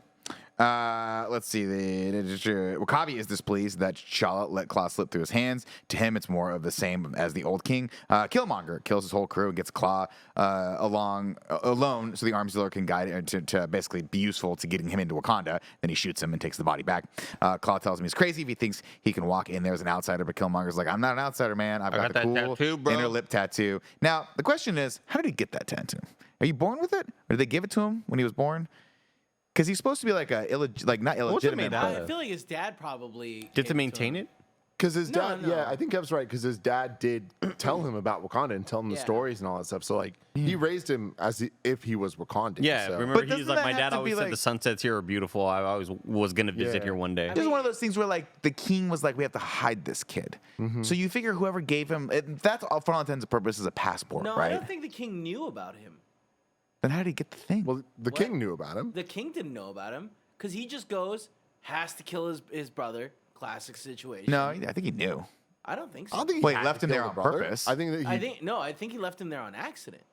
No, I think he says I left him on purpose because that was the truth that I chose Yeah. to believe, To hide, yeah. to hide or whatever it was. Oh, okay. He must have known about it, but my question is, it's a semantic argument. What do I wonder these things, right? This thing's, for all intents and purposes, a passport. I guess he's a prince, so he could have just got him one. But then wouldn't the validity of that be questioned if this kid just showed up and nobody knew about him and he wasn't in the history books? Things Yeah, that I but, think like, about. He worked for like the government, you know, like a shady CIA kill squad. Black Ops sort of Yeah. thing. Yeah. Like they're not asking questions. They just need to know that you can kill. That's true. And that's why, Kevin, when we take over, they'll know. Let's see. Who won that? T'Challa heads to Zuri for the real story of how his uncle disappeared. Zuri tells him the truth. And Jobu was sent to be a war dog. king now. They call them war dogs, which are basically spies that are sent all around the world to basically eyes and ears of Wakanda out into the world. But Jobu was displeased with what he saw. He had child, and he wanted to basically be, he wanted to get out there and change the world and fight for what is right. But of course, in the struggle, Jobu was going to kill Zuri, and T'Chaka stepped in and had to unfortunately kill his own brother. And for whatever reason, this could not be explained to anyone, so they just chose to hide it, which is weird. Yeah, but it is weird, but it also makes sense. But You you're the know? king, right? And you're like, I'm king. The only way someone could ever challenge me is if I die. It's not like you're hiding something from the king. You're the king. You are the king. Yeah. So what do you? What are you My- afraid of losing yeah, the what- support of your people? When as- you're like, hey, guess what? This This guy guy went worked with rogue? our enemy, gave away our stuff. Then we were bringing him back for trial. He tried to kill, the spy, so I killed him, and now here's his son that we're gonna raise on his own. He's pretty pissed, but we're gonna make it okay. It seems like that's a way better thing than like what were people need to Fair. revolt against that? Like I don't get why they'd revolt against that. The only Has he reason- lost? Did they not trust him already? The only rationale I can find for this is that obviously this kid's not going to be cool with this, and this kid has a rightful claim to the throne. So if you leave him and hope to God he never figures out who he is, or maybe the dad never told him about this, then maybe your son will become king again. But I'm writing a lot of fiction in my head here. What do they call But that's it? my thing about it. Where we live in a democracy, right? So we don't know anything about this whole monarchy business. Since T'Chaka's already the king, wouldn't his son be The rightful heir. Yeah, right. So, but he can be challenged, sure. But I don't like.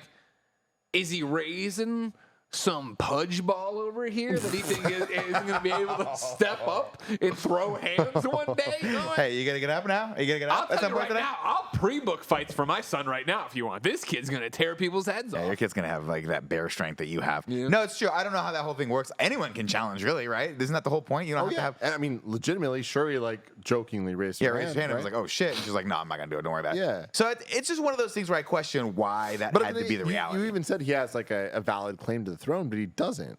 Like no one. He says he does. But like no one has a valid claim to the throne, right? But that's also my But thing also, of the whole yeah. shakeup of this. Of like he shows up weeks later. He's Yeah, already been it's coronated over. as king. Already king. I'd be We like, missed no. the moment. Yeah. Now you wait till the next time. Like this is done. It's the same reason, right? You can't just be like every fucking day someone's Yeah, like, I want to no. be king of Wakanda, and you guys, fuck, I gotta fight him, take the thing, get buried again, go Or see my is dad that again. the case? Go see my No, dad again. no. It was definitely what's his face being like, I'm gonna make an exception to the rule. Yeah, it's once you're 'cause king, you're king. My pride matters, right? And then when you die, people can fight whoever the rightful heir is to I like get the the king. idea of, But like, once you're king, it's like you can't be fucking. You know, got I don't shit want to do gotta this, but I did mean to tell my dad something last time. Let's fight so I can go to I Ancestral still can't Plane. open the safe. He gave me the wrong numbers. I gotta get the safe open.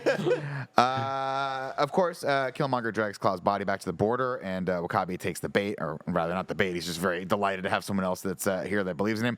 Ross wakes up disoriented. Bullet wounds don't just magically heal overnight. Shuri says they do here, but not by magic, by technology. Ross takes in the magnificent insight that is the underground mine of vibranium. The whole thing's built into the side where the meteorite crashed. We get all the setup of the train tracks and all the dampeners and all that stuff. Okoye calls in to tell her the situation with Killmonger. She thinks he's an outsider. Here goes Greg again. Okoye tells her he's actually Wakandan. Ross tells him he's not Wakandan. He's one of ours. And you're like, oh, God. T'Challa confides in Nakia about her father's mistake. She tells him that he needs to decide what kind of king he's going to be. Quote, you can't let your father's mistakes define you. Ross gives them the skinny on Killmonger as he's bad to the bone. Killmonger marches into the throne room and demands the throne. He wants to lead Wakanda so he can liberate the world. But Killmonger isn't requesting the throne. He's the son of Njobu and has the right to challenge for the mantle of King and Black Panther. Of course, T'Challa, feeling challenged, accepts. Once again, T'Challa has his strength removed and stripped away. He offers Killmonger one last chance to handle this another way. And then Killmonger says, I lived my entire life for this moment. I trained, I lied, I killed all this death just so I could kill you. T'Challa takes a spear through the gut, but Killmonger can strike. He's so fucked up, man. Yeah. Just lifts him up above gets him, fucked just up. tosses it like, God damn, dude. He is so ruthless. Before Killmonger can strike the killing blow, Zuri intervenes to try and beg for mercy. And tell Kevin, him can we hear the song? Whenever you get a chance. Whenever you get a chance. Wait, what song? I rank those apps. I thought you had it. Oh. Oh, I thought you said prep the image. Well, that too for later, but Oh, okay, yeah, sure. yeah, No, wait, hold on. that's cool too. You could show that. Where's the?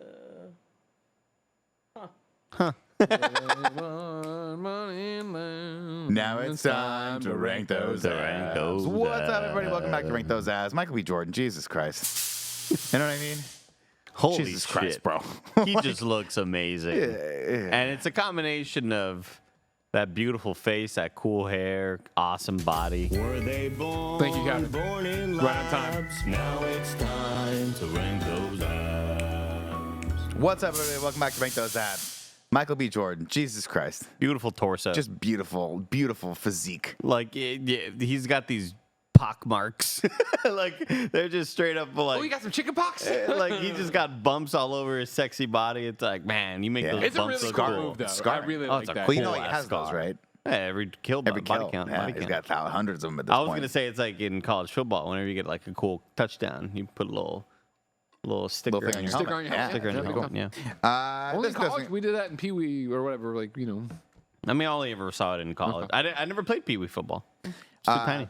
Zuri ends up getting killed here because he tries to take the blame for his father's death and ends up getting a spear through the gut. And then T'Challa, of course, gets just completely destroyed and thrown over the waterfall. And then Killmonger turns back and says, I am your king. And then at this point, I'd be like, maybe we shouldn't do this system, right? This is clearly, obviously, Weird broken system. It's kind of not a good system to T'Challa's to be picking our family leaders. pieces out. They're terrified. Yeah, they have to leave. Nakia heads to Okoye for help, but gets turned away because, of course, Okoye is part of the Dorma Melange, who is the Kingsguard. They're sworn. Dorma? Really? It's with an M?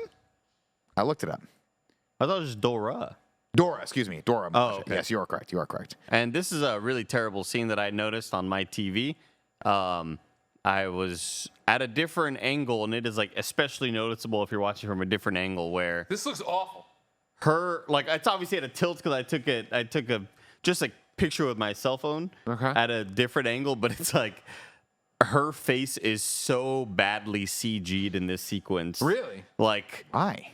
couldn't she get her? probably wasn't there in that moment, and they had to fucking I like gotta go back and they see had this to know Mark what? She Ruffalo was like- Hulkbuster her. You know in what? the- She was like, I'm sorry, I'm too busy reading all the VO for this terrible character in Star Wars. Oh, Wish I could help you on that one. Yeah, he's talking about who are you? No, sir. Yeah, that was Yeah. her.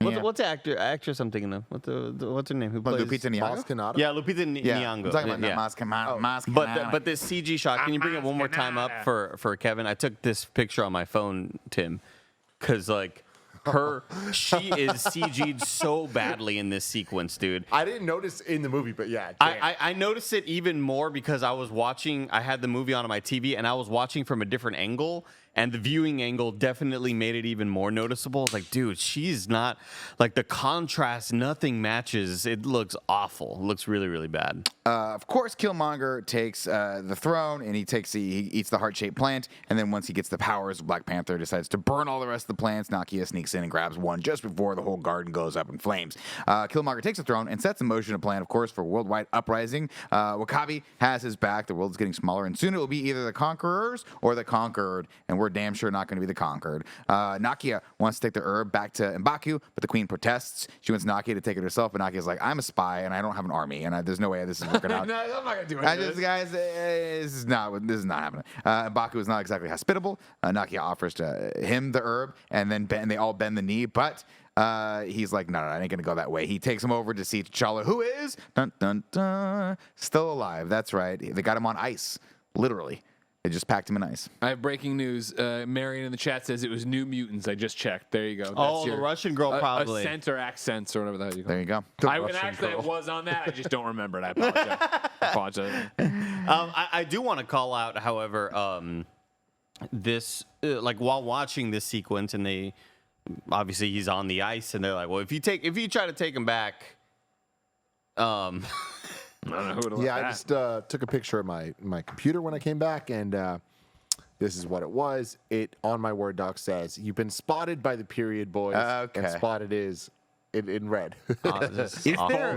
Is there a red spot No, on that's your... just the light behind him. Giving us a lot of great, like, all right, yeah. I was like, Something you did a lot. happens, yeah. That's crazy. I cut my hand. I do like the sequence where they're like, M'Baku's like, he'll die if you try to take him back. He's not going to survive the trek back. Yeah, you have to. You have to leave him here, and they give him this flower. And it's at this point, Nick, where I'm like, I have the same thought as somebody who grew up taking a lot of medicine of like, is it really healthy to just be drinking this flower all the time and going in and getting the power taken out and drinking the power getting taken? Like it's kind of like you shouldn't be having that many leave in one day. Like they say don't take aspirin every day. Yeah, like, ibuprofen every day. You're like, there's got to be some sort of health ramifications here. If you're just taking the drink and taking the drink out and taking the drink in, it's weird. I mean, well, the flower, the superpower. Yeah. That's super fly. Does anybody else hear either the heartbeat or the record player skipping? You know what I mean? Yeah, there is something happening, Kev. we got a little record skipping happening over the speaker here, Kev. That's probably an Andy thing.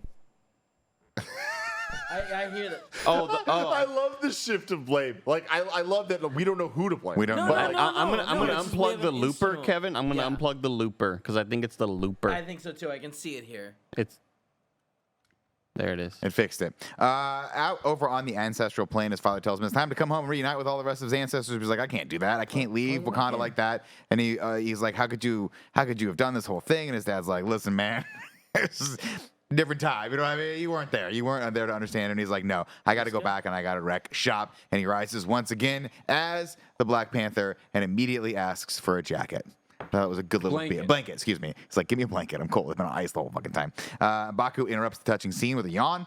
T'Challa asks M'Baku for help, but he's like, nah, man, this ain't my fight. I'm not going to do it. Of course, he's going to come back. The next morning, T'Challa takes down a plane destined for London, one of the cargo ships, one of the 5 cargo ships that are going to start this whole revolution. And you're like... And so this is where I wrote the note. He asked for a blanket. Now the movie falls apart. Yeah. And I do really feel like this is the moment that from here on out, the movie goes from being like, this is a great movie to like, oh, damn, it's falling apart due to its ambition. I'll be straight up honest and real with you. As you know, You fell asleep here. No, I do respect Elise Willems though, and I understand for Halloween Ends that is what she had to do. Kills Halloween Ends. For this is where I said I remember the rest of this movie. I'm going to play God of War. And I turned it off and went and played God of War. I'm like, I don't need to see more. I've enjoyed my time up in here. I don't need the fight on the fight. I don't need the people going, I know you're going to try to send the things. And it crashed. The thing crashes, the cargo ship crashes. Everyone runs over, but the king is in the front of the foreground. I'm like, no, don't do this, MBJ, don't do this. And he goes, and then, I'm not dead yet. I'm like, all right, I'll see you guys next time. That's pretty much how it goes. We can skip around a little bit here, but one of the criticisms I have of this is that you do start to feel the budget of this. He goes, I need an army, and the army consists of maybe 20 people. And I know. Real talk though, to the budget thing, I was in the bathroom for this part, but when we do the second fight, where it is Michael B. Jordan versus Chadwick Boseman, we're in this moment where it's like, all right, we're going to go back here, and they kind of call out, oh, it's going to be a limited crew. Like, we're not going to invite everybody here. It's a regional thing. And like, it kind of feels like, I wish they didn't even say that. Like, if they didn't bring attention to it, it wouldn't feel as like, oh, wow, this was a budget move. You just didn't want to have the whole... Johnny doesn't get off until 7. He has to work late. The thing is this, right? You're trying to set stakes for a third act.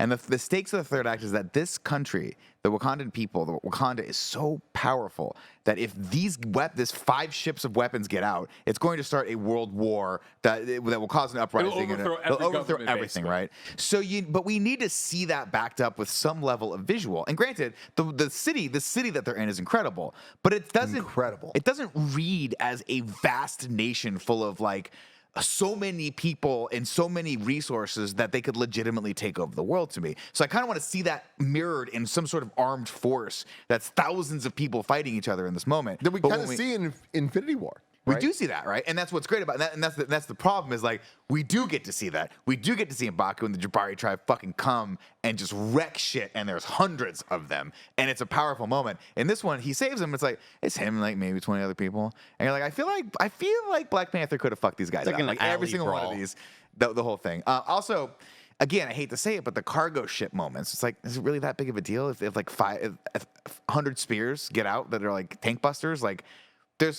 it's weird to me to say this, but like, and again, I want to put it in the context. I don't know where this falls in the lineup of like where the tech is in the world, but we've seen Tony Stark do all this shit. So it's like, is it really going to be that big of a deal if this tech gets out versus all the shit that he's doing? The idea, right, is that they have the conversation between, and I forgot his name once again, but Michael B. Jordan and the guy from Get Out. Wakabi. Thank you very much. And he has did everybody fall in the line? He's like, there's some resistance from the war dog. And they've been setting him up. There's London, whatever, Paris, and other. He's like, we get there, and that's going to start it. So it's the idea of getting the 100 spears into the hands of 100 spies. The sleeper cells, but the spies. Exactly, into your cells. I feel that. I just don't like. When Martin Freeman's piloting the drone, which is weird, he should have just been on the ship. And he's trying to shoot down all the cargo. It's just boring. Dude. Like, it's just like, what's the point of this? One note I made that I'm happy you brought that up because I want to say this. This movie is so well written that it's to its detriment. Yeah. It is such a like, this happens, then that happens, that because Shuri introduced the tech of, oh, you can drive a car without driving the car. He had to pilot the plane without piloting the plane. Yeah. But he should have just piloted the plane. Hey, here's the plane. Okay, don't go in the plane. Yeah, you got a remote control thing. Okay, cool. Well, can I do that from someplace safe that doesn't have a window where this thing can come? Anyway, I digress. Everyone starts fighting. Another problem I have is everyone has to fight Killmonger. I know that this is a tried and true trope, but you cut over to Infinity War. Who do we have? We have a gang of people that are just a step down below powered to Thanos, who can fight Black Widow, who can fight Okoye, and we believe those fights. But this one was like, okay, everyone has to take their turn fighting Killmonger because we don't have enough bad characters in this that are superpowered to like actually fight the badasses that are on the Dora Milaje.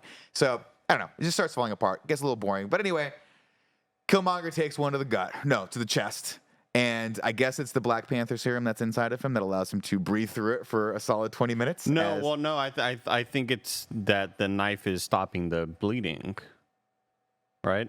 Let's stab you in the chest and figure out if we keep it in there how long you can live. Well, it's because like, him pulling out the knife is him saying like, I'm allowed to be bled out I thought right he shoved here. it in farther. I don't know, but I'm like, crazy. I will I say think he took it out. Did he take it out? I think he takes did. it out at the very end Yeah. when he's on the cliff. His final moment of when like, he's looking at the sees it, sunset. He takes it out. But that's one thing I wish we could have sat with a bit more. Yes, like totally. I love that move. I kind of love the 500 IQ play from T'Challa to be like, Shuri, turn on these things. It's gonna fuck up our suit, and it's gonna give me an in to like actually pierce his kill him, skin. yeah. And he does, and I love him going to hell of a fucking move. Like game respect game, good shit. And he knows he's dying, and he's kind of making peace with it. And then they ride that elevator up, and he finally gets to see the sunset he's heard his dad talk so much about. But I wish it reminds me of Mike Ehrmantraut in Breaking Bad, sitting there knowing he's gonna die, and it's him and Walt, Walter. and it's silent, and they let you sit in it. Yeah. But it's like as soon as he gets to see the sunset, he goes, beautiful, and it's like, let's let this moment rest a bit. That's why. You know? That's why. I mean, granted, we're Monday morning quarterbacking here, but that's why I wish they could have literally like had the fight end there. And have him be like, I never got to see it, and be like, and I would have loved it if you could have just been like, sat with him and been like, I know this fight's over. It doesn't matter anymore. I'm not gonna do the killing blow anymore. I'm gonna let you watch the sun come up one last time on Wakanda that you never seen it before. But it was always it kind of read so weird to me. He's like, oh, you never seen it before? Oh, let's hike up the fucking this massive mountain with a spear in your chest. No, they had the elevator. And we'll sit down. The elevator. Is there an elevator?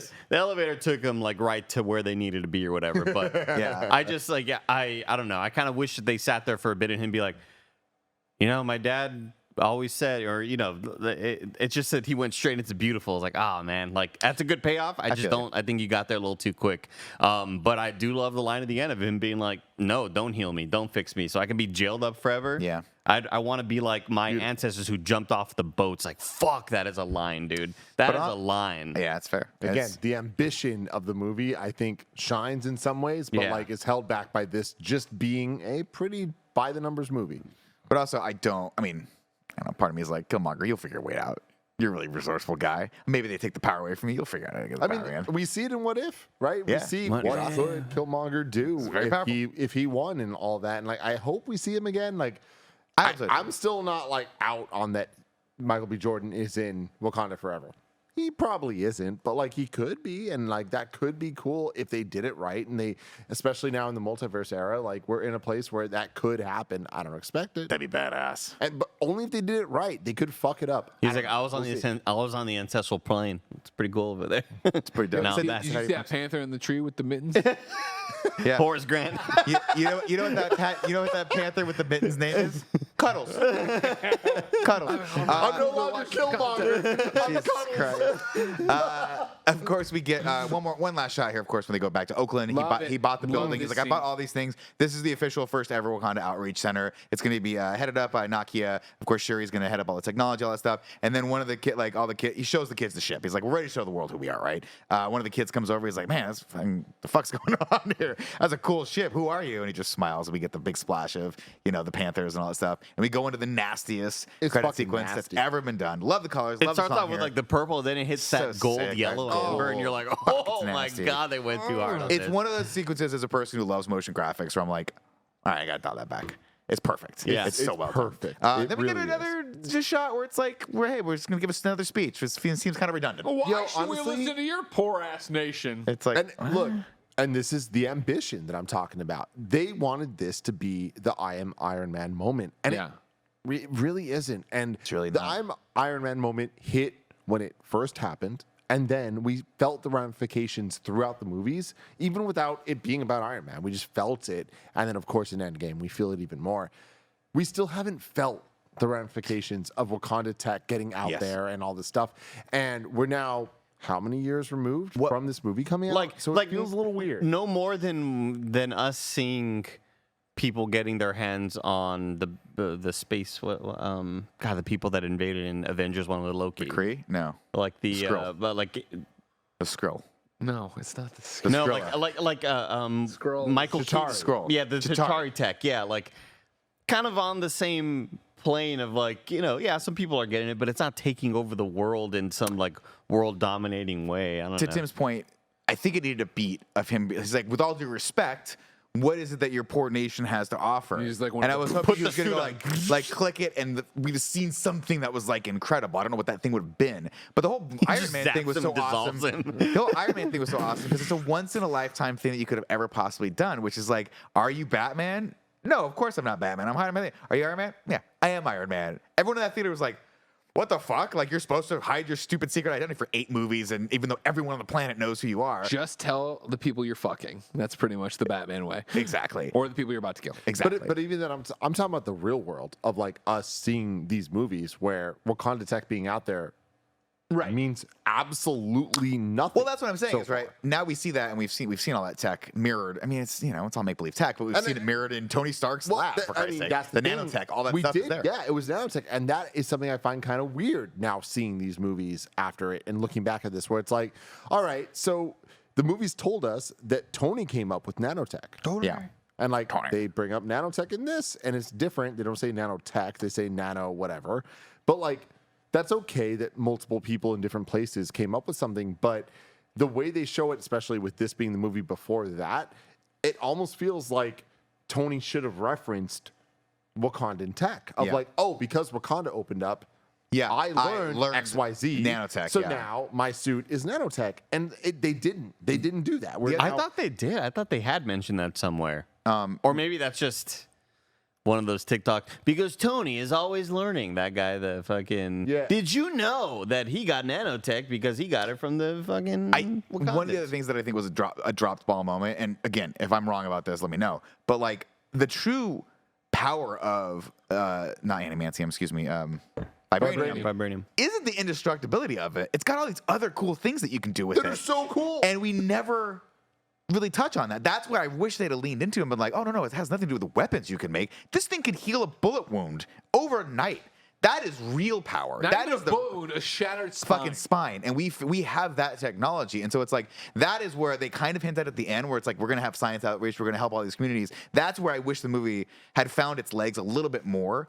Was like, hey, are we gonna take over the world, or are we gonna heal the world and like and bring it all together? And they sort of talk about that a little bit of uniting people, but like I don't know, I would have liked to have seen more of a struggle there, and I would have liked to have seen that mirrored in the tech of are we gonna make weapons, or are we gonna help like fucking solve all the world's problems medically?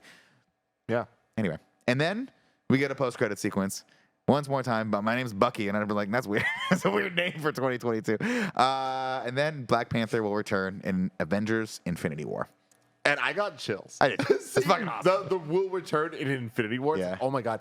I just love it because again, we've now had phase 4, and I know that people are pretty torn on it, and like it doesn't feel the same as phase 3. I don't think anyone denies that, right? Like phase 3 was like special, and especially the lead in from 2018 to 2019 of the Infinity War Endgame. Like that moment is unrivaled. Like it's so unique, and we're in a rebuild phase, a new phase, so many different things happening, multiple storylines, all of this.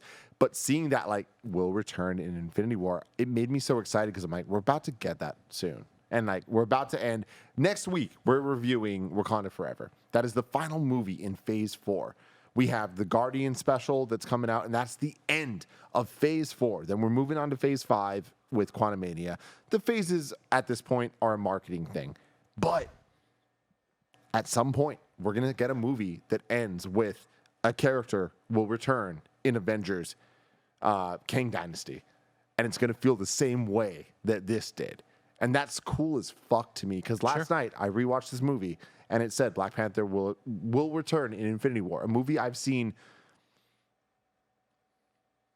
At this point, I might have seen Infinity War more than I've seen any movie in history. It's a good movie. More than Ghostbusters, for sure. Crazy. But like, that was a movie that came out. I watched multiple times in theaters. I watched multiple times when it came out on 4K Blu-ray and on airplanes constantly. Hell yeah, if it's Virgin on, America, what it's up? such a great movie to just rewatch. And I got so hyped. And I love that we are building to another era of that. Sure. You know? God, these movies are cool. They're very, very, very cool. We That's a t-shirt there. Movies are cool. don't need to do any of the bits here, but I just want to bring up the ranking from where we're at currently. Kevin, if you could please do that. I don't know that this is the latest, right, Andy? Like, this is the second latest, right? Yeah, there's a good chance it's the second latest. What's the last Yeah, thing we so just we're- watched? Well, She-Hulk.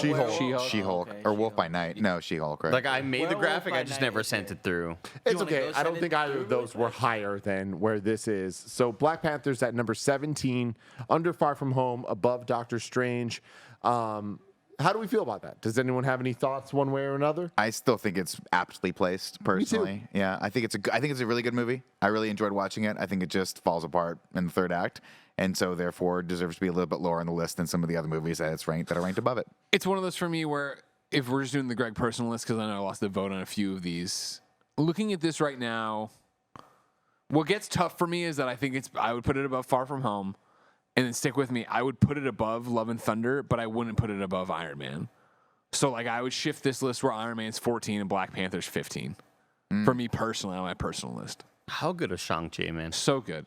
And we're at a point Honestly, where, I saw that's why I stopped and I'm like, I gotta rewatch Shang-Chi. Yeah. but I mean, Shang-Chi has the same problem of the third act. Like, Yeah. Sure. really It's kind of just like fighting a not dragon being for as 20 great. minutes. Yeah. Yeah. No, And- I thought that I shit don't was like sick. it. But it was sick though, in a way that this movie wasn't sick. Yeah. But this movie had the ending lines of like, I'd rather die than whatever. So it's like, Yeah, but think about him finding his dad and he fucking dad's sweeps his really leg back cool. like No, his mom. I mean- Oh, God, what a movie, dude. Come on, What a come on. movie. but The like music. this many movies in, we're starting to see the tiers fall, and I feel like Black Panther is in the right tier on our list. And I know that a lot of people don't agree, but I'm happy with where Black Panther is in tier-wise on this list. Tier-wise. Exact place, I don't necessarily agree it's above or below some of the things here, but I'll tell you what. I'm making this prediction right now. When we get to Ant-Man or Ant-Man and the Wasp, Here we go. less so for Ant-Man and the Wasp, we're going to be like, fuck, we put Ant-Man way too low. Ant-Man should be above. thank you. Ant-Man should be like probably 19 or 18 underneath Black Panther. Maybe above it. I don't know. Like, we're going to get to that. I'm making that prediction right now. Everybody remember this. Pizza bet. Okay, pizza bet. Done. I thought Greg was going to say something, but he was Just just yawning. yawning. Just yawning. I thought he was Yawning. going into like a, but no. Yeah. Greg's had 3 recap juices right now, and it's Friday. He's ready for nap Letting time. loose with the recap juice. It happens. We will return. So what is your hype level for Wakanda Forever? That was something I said hours ago that I wanted to do. I'm very hyped for it. Really? And you know, now that the reviews are out, like people are talking about it, and like I kind of understand what this movie is going to be in terms of like its placement. Knowing it's the final movie of Phase 4, obviously there's a lot going into it of Chadwick being gone, of Sure. like how they're going to handle it. They're like, this movie is not going to be the movie that was planned, all of that. But they had enough time, and now that the reviews are out, it seems positive. I'm very excited. I think that we're going to get something really, really damn cool. We already know we're about to be introduced to Riri Williams, and that's really cool to me. She gets her own show next year, 2 years, whatever it is. All that stuff I'm extremely excited about. I believe they're going to knock it out of the park. I'm kind of mid with it. I think that based on some of the reviews, it seems like people are like, it was good. And I don't know who exactly it was I saw on the red carpet kind of mentioning having that reaction. It's like, I bet you I'm going to kind of feel that feels like, it was a fine movie, you know? So I'm going in with the thought that it's going to be like a mid-tier movie for us, and hopefully I like it more than that. Yeah, I would say for me personally, I have no hype. Like, I that's not saying I don't want to go to the fucking theater. Oh, let's go to the theater. Let's see an MCU movie, of course. But like, I haven't read the reviews. I've only seen the trailers we've reacted to, and none of them have made me go, What? You're let's crazy. fucking go. I No. was about to say right now, like, at this point, if you think the movie's not good, just release the last trailer they did where Kendrick comes in, because that's like the best movie of the year. That Straight trailer is up. like amazing. Maybe Greg wasn't there for that. He wasn't. Shit, that's a good He trailer. might not have been. I mean, I'm excited We for it. gonna be all right. Like, oh Come my on, god, dude. Definitely watching this movie. I mean, that trailer was fucking I mean, incredible. It's incredible. My final thing here. Yeah. There's no way the movie's better than that trailer. No way. shot. I mean, it's We got a Man again, of Steel moment on our hands, huh? they're up against straight up. They got a lot working against the movie, unfortunately, with Chadwick passing. So like, there's a lot they got to deal with. They're going to get a little bit of a pass for some of the stuff with me, but at the end of the day, it's a Marvel movie. It's a superhero movie. We live in a great time for movies. I'm excited to go watch it with you guys. My hype level is it's going to be fun no matter what. And again, you look at this Marvel list. And with the exception of a couple, I'm like, I would watch any of these if they were on TV still. I just enjoy these movies. They're fun experiences. And you go in, at worst, it's a good, fun 2 hours. I eat some popcorn and I steal candy from Andy. At best, we get a great movie and a cool experience Steal that I candy wasn't from Andy. expecting. Kev, I'm gonna do something that I already regret. Yeah. But can you bring up the ranking again? Everything's gonna Where do we think? Ragnarok. Oh, where do we gonna think go? it's gonna go? Shit, I don't know. That's too. That's I know. tough. I know. Again, this That's means judging a book nothing. by its Just cover. throw an idea out there. Like we're not holding to it. Well, I'm expecting I'm whatever. gonna guess number 20 over Multiverse of Goddamn Madness. period, bro. That's what I was gonna Oh, say. no, why did I? I fist would bump that? guess lower. I would put it more in the sequel brackets, like right around Ant-Man, Wasp, somewhere around there. 25 if you're gonna 25-ish. Sorry if you're listening. I feel like the second movie in a lot of these movies, it tends to suffer a little bit because you got the origin story out and you middle through like what's next? What's the next character motivation? This one I think they've got again an uphill Just like battle. the second Hulk movie, yeah. Yeah, I'm looking at Is there a 23. second Hulk movie? I'm expecting a 23. And again, I just love how much I love these things. That is a good thing. It's a good joke, right, Kevin? I was like, wait, was there a The second second Hulk movie was the Edward Norton one, though. That's on our list. That's not. First one was that's Ang not- Lee. it Second wasn't- one's I We're don't think not that Thor. was in this. That's The not- second that's one not is the Ragnarok, and that's incredible. You POS. No, the second Hulk movie is on the list because the first one was Ang Lee's one. That's not I related. understand. why But would that. be that's the it's first one just if a it's not the joke. Do fucking you see show we're what do you doing? see what I'm doing here? Come on. He's doing things. You know what, Andy? Thing. Get it. One too far. Where's your candy? I always. Let me see what's in your pocket. We Have a will marvelous day. return next week with Wakanda Forever, then a week off, then Guardians of the Galaxy, the holiday special. Ooh-wee. Very exciting. What a time to be an MCU fan. They say But Ooh-wee, until hot next dog. week. Have a marvelous day.